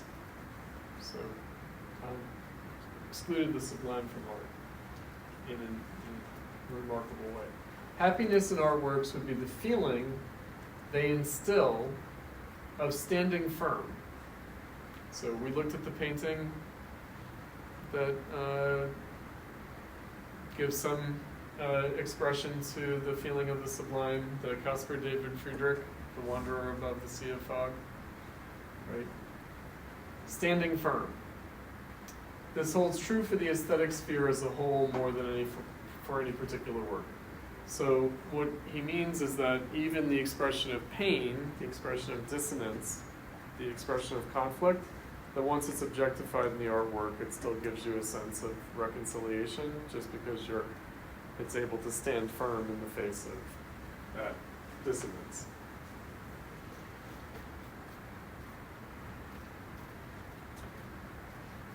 So, repeating the beginning of the last section, where art's self-evidence is no longer self-evident, along with the categories, the materials, too, have lost their a priori self-evidence.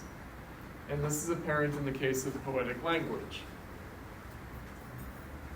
The disintegration of the materials is the triumph of their being for other.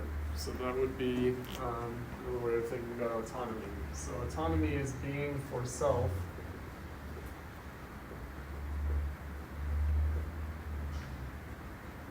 versus being or other.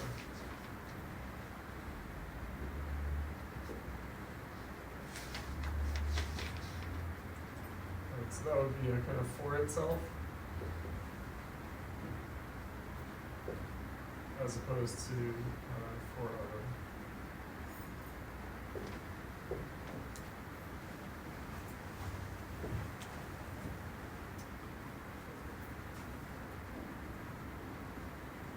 Neo-Romantic poetry as a whole can be considered as an effort to oppose this disintegration and to win back for language and other materials a degree of substantiality. The aversion felt towards Jugendstil, he says, however, is a response to the failure of this effort. So if you guys know what Jugendstil is, this would be a style of high modernism. So would be the artists.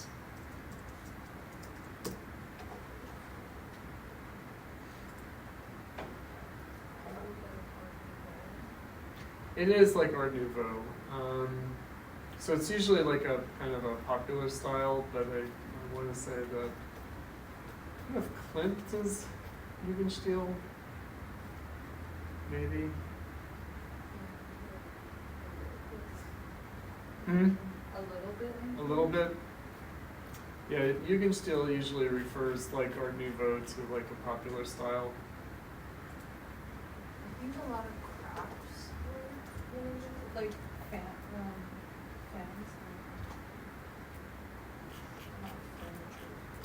Right, so he's talking about late modernism as a reaction against Jugendstil. So why you get something more severe in the 20th century from Jugendstil. Jugendstil would be pre-World War I, late 19th century, late 1800s. Something like Bauhaus would be the aversion to. Yeah, Bauhaus aesthetic would be the rejection of Jugendstil.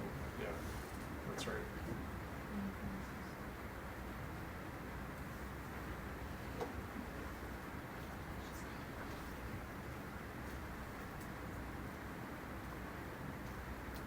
Check that out here.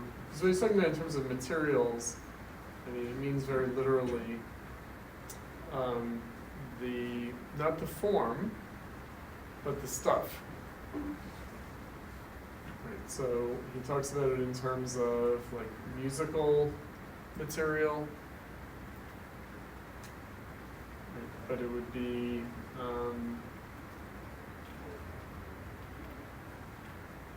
really everything that is transfigured, that's taken up and made the material for form in art.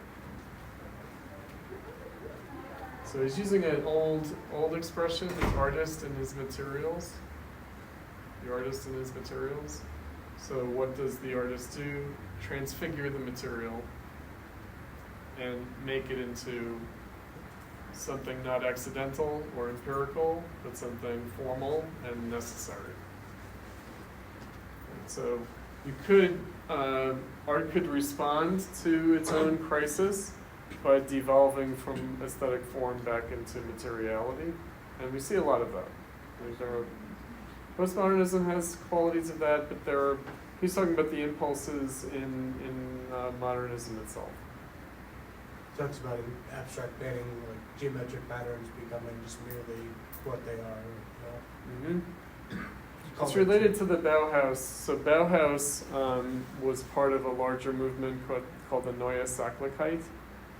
So the new objectivity or the new matter-of-factness. Neue Sachlichkeit, the new matter-of-factness.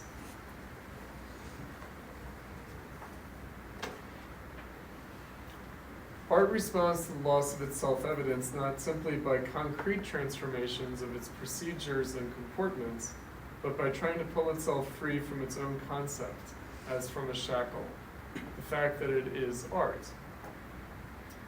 This is most strikingly confirmed by what were once the lower arts and entertainment, which are today administered, integrated, and qualitatively reshaped by the culture industry. For this lower sphere never obeyed the concept of pure art, which itself developed late.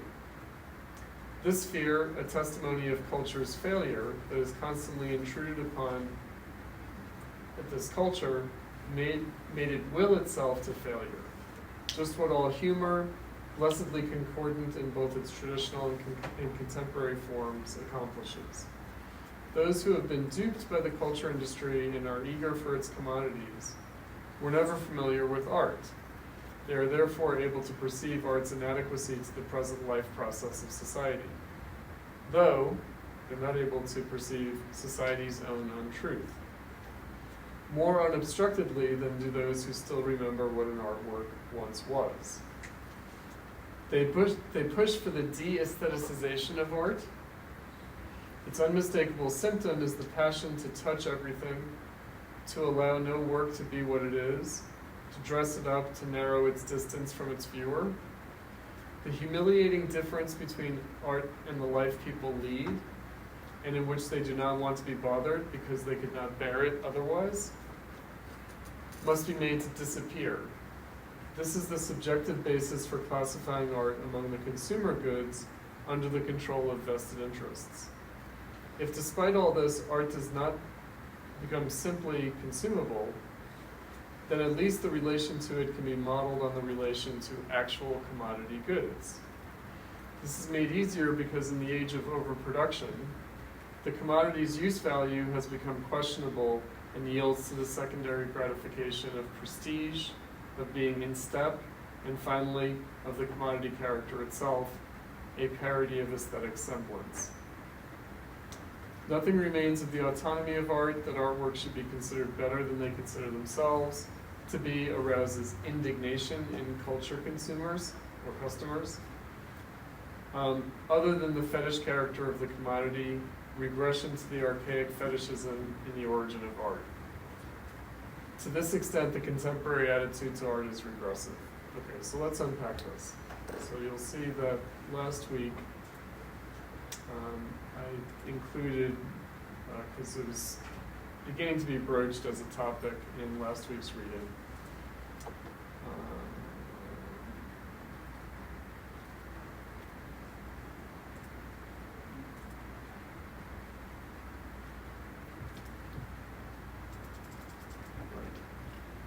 So, getting into commodity, the artwork as a commodity, but the artwork also as not a commodity.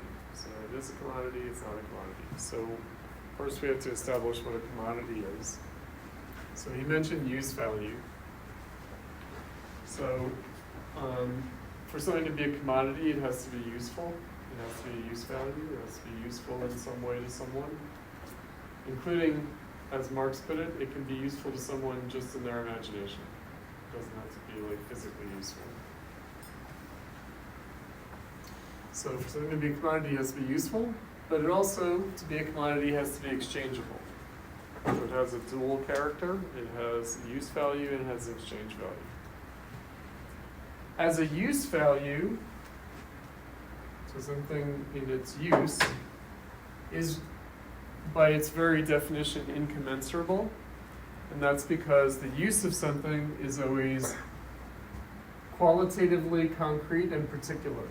So using something is always embedded concretely in space and time.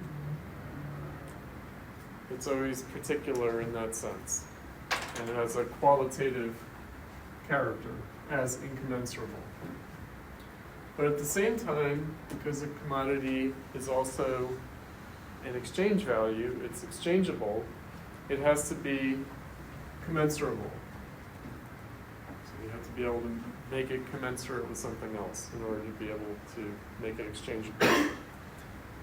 That involves an abstraction and a generalization or a universalization even of its value, including, for instance, its ability to be quantified in its value.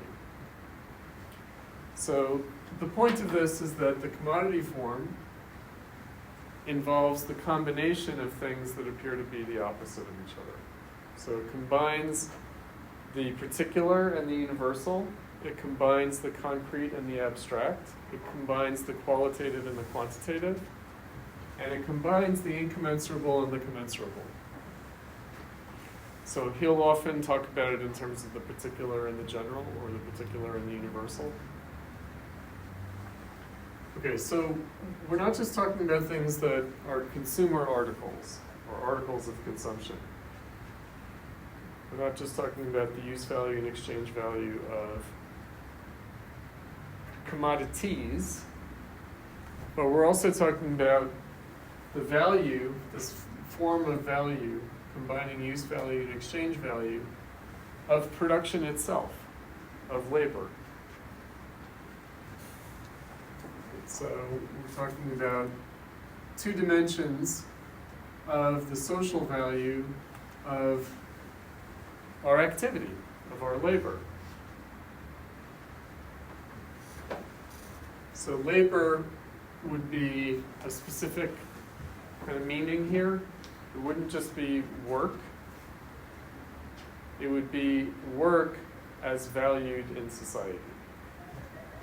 And that's because really what we're dealing with, to go back to what we addressed earlier in class, the social relations.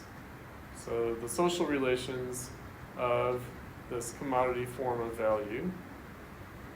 What does that mean? It means the social value, the social relations of the value of labor as a commodity. So the social relations of labor, how labor is valued in society as a commodity. So of course, art is a laboring activity. And artworks in bourgeois society are commodities. The labor of artists is a commodity.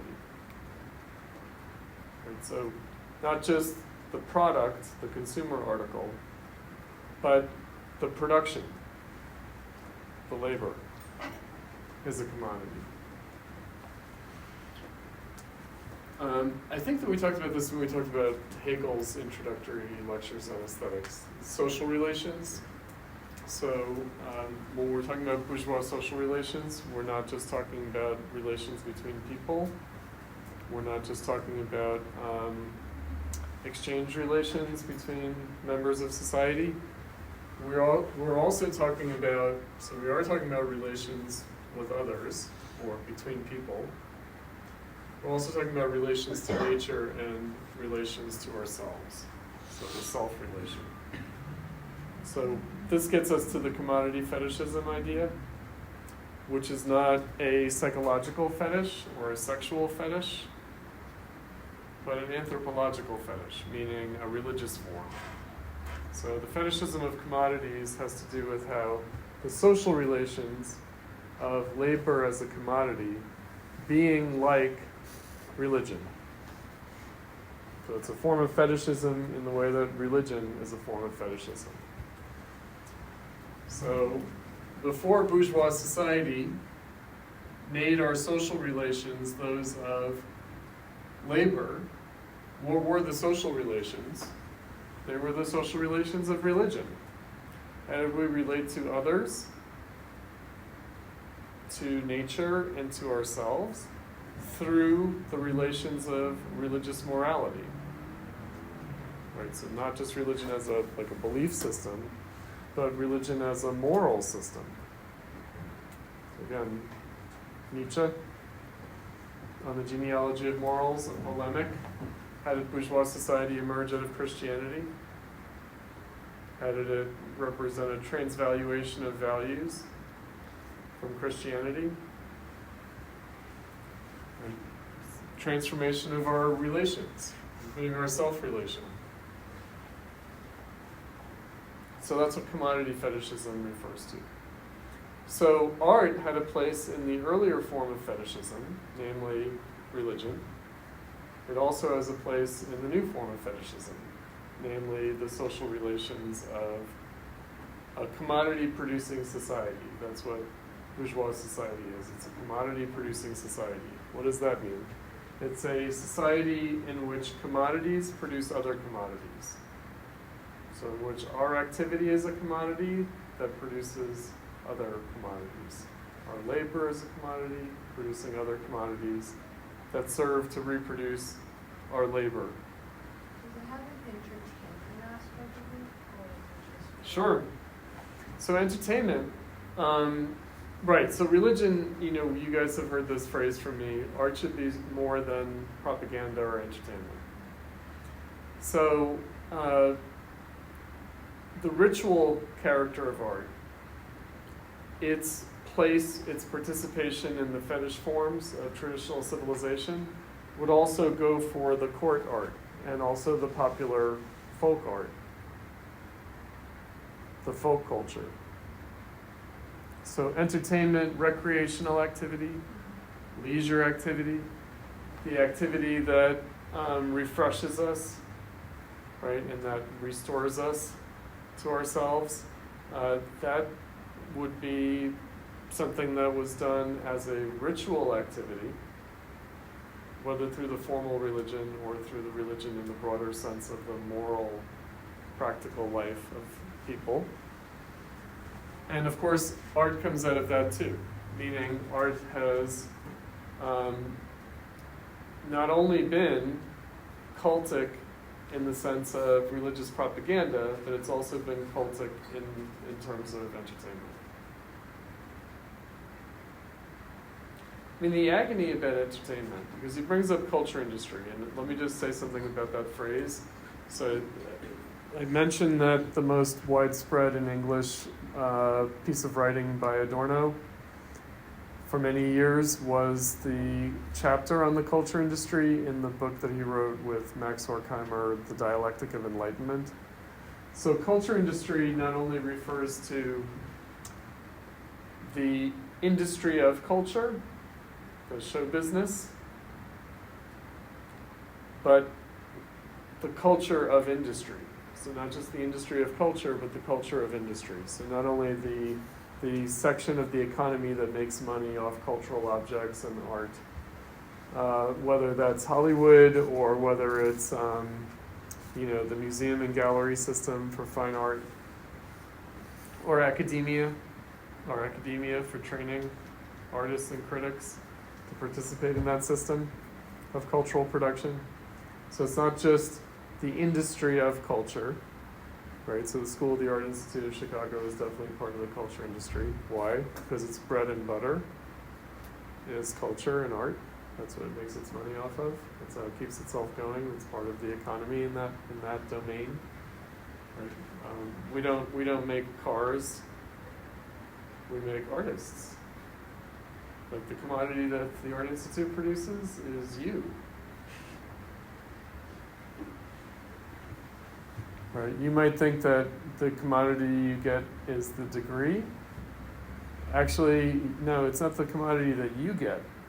It's the commodity that you are. Meaning, you better hope that somebody wants to buy you after you come out of this system. All right. So, no, it's not just that. It's the culture of industry. So what does that mean? It's bourgeois culture, bourgeois art in the industrial era. So the culture industry, that phrase is meant to highlight the contradiction of bourgeois culture and bourgeois art in the era of industrial production capitalism. So, you guys are artists, and we're living in the AI world. Yay. So can machines make art better than humans can? Ooh. Maybe. Maybe you guys want computers to make your art for you. Maybe you want to become computer programmers in order to program the machine to perform your labor for you. And maybe the machine can make something more interesting than you can. Maybe you could use the machine as a generator for coming up with things that you yourself as a mere human would not come up with. Right? So, again, what would that do to the very concept of art, especially because the concept of art, the bourgeois concept of art, which is the concept of art per se, separated from other things, distinct, specific, if it's no longer a humanistic conception of art? What if you had aesthetic production not by, for, and about humans? So we're going to get into this a little bit when we get into the music, meaning computer music. Computer music. Why? What about, so maybe music that's not meant to be listened to by humans?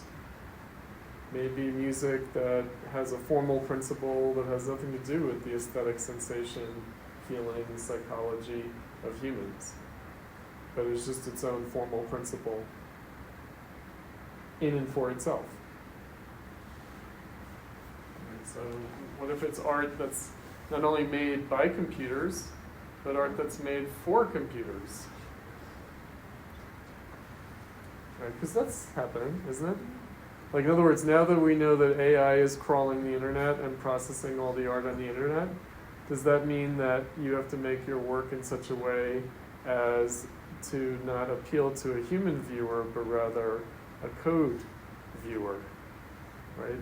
That you want your artwork to be taken up by the algorithm and processed by the algorithm. That would be the true measure of its success, rather than the eyes of Homo sapiens. Yeah. By the way, this isn't really very new. This is already something that's been kicking around for a while. Right. So what would that do? So anyway, all this to say, art is an emancipation of labor as a value in and for itself. It's a specific kind of labor. It's the labor of aesthetic objects, as opposed to other kinds of objects that are useful in other ways. So it's the production of objects that are useful in aesthetic ways.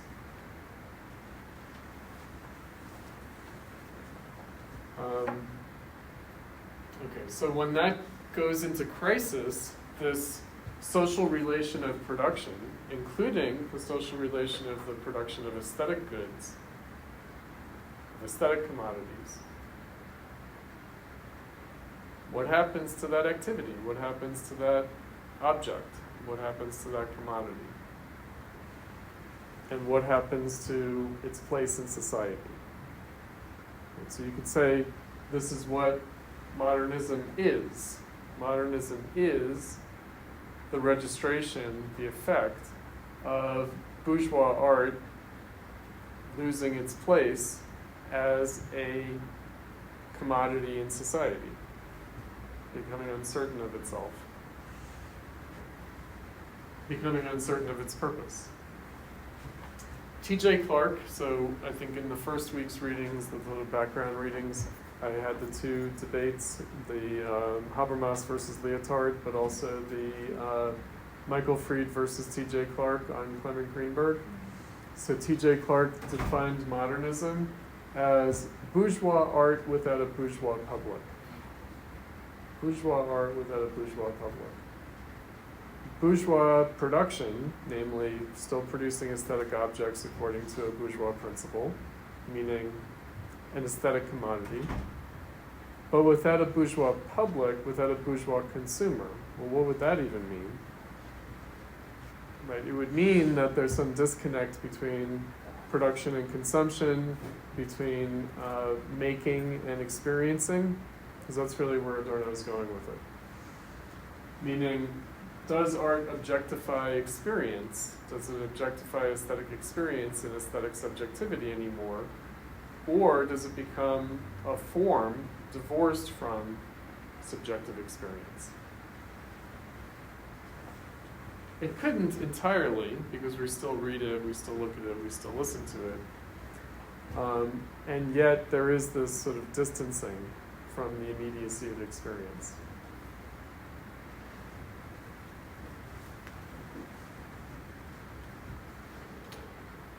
Part of what Adorno is trying to address with that is,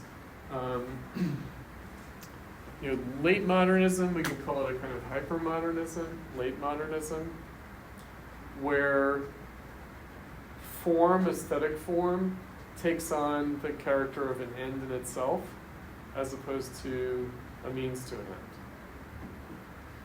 So, capitalism, heteronomy, right? So this is related to, we call it means and ends.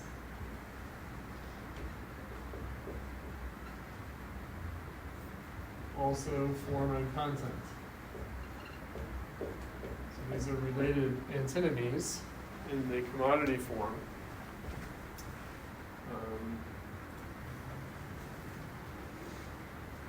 Right, so what is the relationship between form and content, or means and ends, when the means becomes an end in itself, or when form can become a principle in itself, as opposed to having a definite content at the level of subjective experience? I mean, his point would be that formalism itself has a content, in fact. Isn't that like conceptualist? It becomes conceptual, that's what I was going to say. So you'll notice that already Adorno is saying that in this late modernist period and early postmodernist period, but he doesn't have the language of postmodernism to address it, that art becomes an idea of itself. In other words, that when aesthetic form becomes divorced from aesthetic experience, then art becomes more of a conceptual phenomenon. And in a way that's actually related to, but seemingly the reverse of what Hegel thought. So Hegel also thought that the Romantics were registering the dependency that art had on conceptual reflection, on philosophizing, on criticism, on historiography about art, right? That it leaned on that in terms of reflection, whereas now it seems like not that art depends upon a conceptual reflection or a theoretical reflection or a philosophizing, but rather that art is divorced between its conceptual and its aesthetic character, or really its formal character and its concept, because the concept remains aesthetic, while the form has less and less seemingly to do with aesthetics, with actual aesthetic experience. So in the title of this book, Aesthetic Theory, is indicated something that he thinks is necessary, right? So one still has to struggle with the meaning of art and how we conceptualize it, how we theorize it, but also the impossibility of aesthetic theory in the way that it was done by like Kant and Schiller and Hegel and even Nietzsche, right? So aesthetic theory is both necessary and impossible. So, and that's a kind of parallel phenomenon to art being both something that we continue to do, even while we recognize it having become impossible to do. Right, so if you recall from the first day of class, Robert Pippin,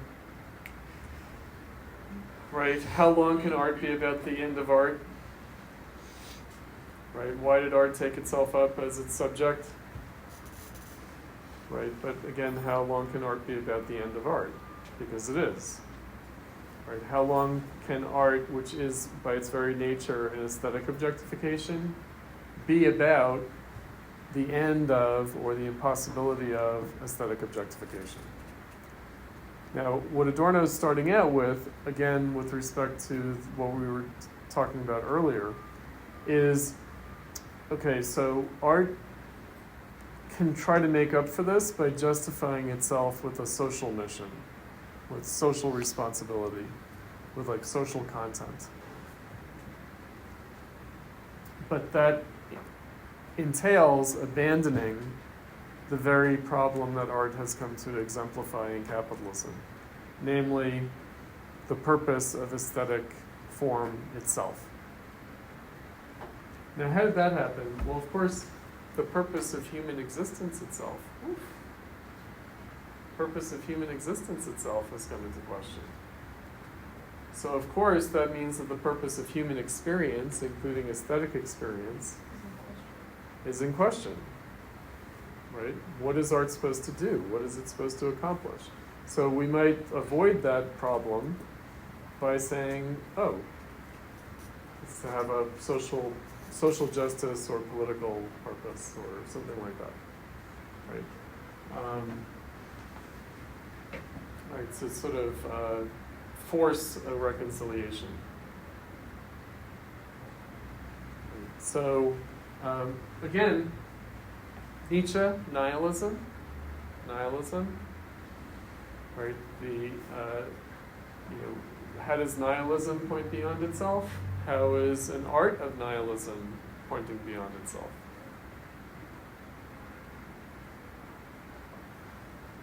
So the socialist realists, the Stalinists, they definitely were saying something true about modernism, which is that it's nihilistic.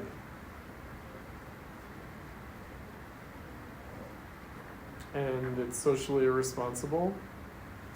And it is an expression of decadence and a kind of individualism and a kind of solipsism.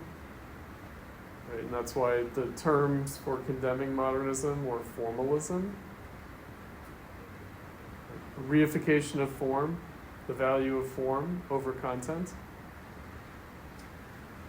So they were onto something true about that, but they just sought to repress it, as opposed to dealing with it as an authentic expression of its historical moment.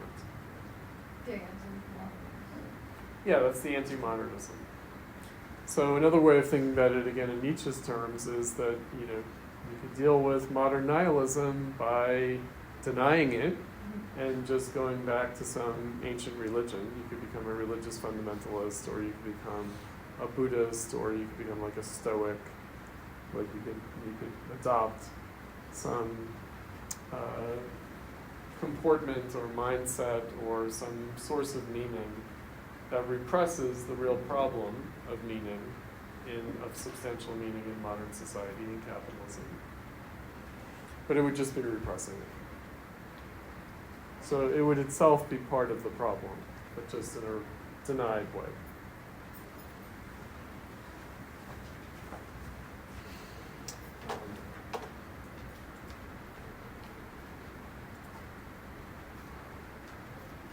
So culture industry, like I said, is meant to register a contradiction. It's a bourgeois practice under conditions of industrial production. So that's why art is fundamentally ambivalent towards technology, something that we'll talk about next time. So art has this kind of love-hate relationship with technology. It sees technology as a threat, but also as a salvation. And we'll talk about that also. Did we do the mimetic faculty, or did we not? Maybe we didn't do that yet. Well, there's a short piece by Benjamin that we have to do on the mimetic faculty. We did it in another. Yeah, because I think we're running out of time now. So if there's not enough time, we'll do it at the beginning of class next time on the mimetic faculty. Because if art is imitation, if its oldest sort of anthropological reality is one of imitation, in which we imitate but also change things by imitating, right? Transform things by imitating. It's a relation of imitation or mimesis. Then what would it mean to mimic or imitate or engage in a mimetic activity in an inhuman society?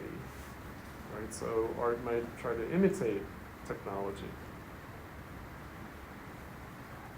Right, and then what's that about? Right, is that just succumbing to it, or is it an attempt to transform it?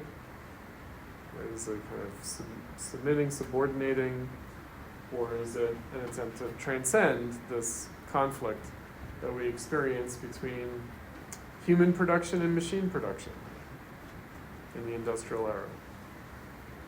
Right, if machines can make art better than we can, then what does that say about not only this particular activity, but about our very existence? If machines can do it better than we can, then why do we even exist? Right? Because we've forgotten that the machines exist for us. We don't exist for the machines. Right? So this thing is supposed to be a tool for me, but no, I'm a tool for it, meaning it's constantly collecting data to feed the algorithm. Right, because Apple doesn't just make a device that I can use, it makes a device that others can make use of me. But isn't that the whole structure? It's the the structure of capitalism itself. Right. And so it's not like, okay, it's the fault of the poor iPhone. It isn't. It isn't. But it does sort of concretize it a particular way. It's not the fault of the internet, but the internet does manifest it in a particular way, right? So you guys know, like, social media companies make all their money by selling your data. But not your data like your kind of personal details. No, the data of your activity, of your behavior, right? So we're hamsters in the wheel, in the habit trail. Do you guys know what a habit trail is? That's the plastic tubes that the hamsters live in, running around, right? So the real product of social media companies is our behavioral patterns that then feed the machines that try to manipulate us into doing what? Into providing more data for them to manipulate our behavior, to feed them with more data. Blah. Right? What is that? Right? Because it's not even trying to get us to do anything in particular. Just getting us to use the machines more. Right? So they're sort of designed, they're data collecting machines that are designed to induce us into more data collecting behavior for them. Well, I think the result is the access to information. Yeah, but what's the value of the information? Because you know that they have these server farms where they're just storing this data. Is anyone using it? Hardly. No. Right? So our lives are being sucked up through these machines into an endless pool of data for the use of whom? The aliens when they come? Like what? Right? There are no aliens, they won't come. But anyway, you get my point. The singularity, the AI singularity, will make use of all this data one day in order to transform space and time. No, that's not happening either. So we're just doing this activity for its own sake. It has an autonomous quality, but not in the way that we originally conceived of autonomy. Right, so capitalism is an end in itself. Right, the means become an end in itself. That's the meaning of capitalism. So it went from labor as an end in itself, meaning human productivity as an end in itself, right? Lar por lar, or art for art's sake, art as an end in itself. It went from that, labor, human activity, human life as an end in itself, to capital as an end in itself, including in the concrete form of this exponential production of data as a commodity, to be used by whom? He already mentioned this, overproduction. Maybe we'll talk about that next time, but it's overproduction of labor, it's overproduction of activity, it's overproduction of technology, it's also overproduction of humans. Excess, yeah, but that's Bataille. And I don't want to go to Bataille because Bataille's like, oh, overproduction, that means that we like to sacrifice. Right? It's the surplus value of sacrifice. No. Yeah. Sacrifice, no, we got enough of that. We don't sacrifice ourselves to the gods anymore, we sacrifice ourselves to capital. That's overproduction. But we'll come back to that. All right. See you guys next time.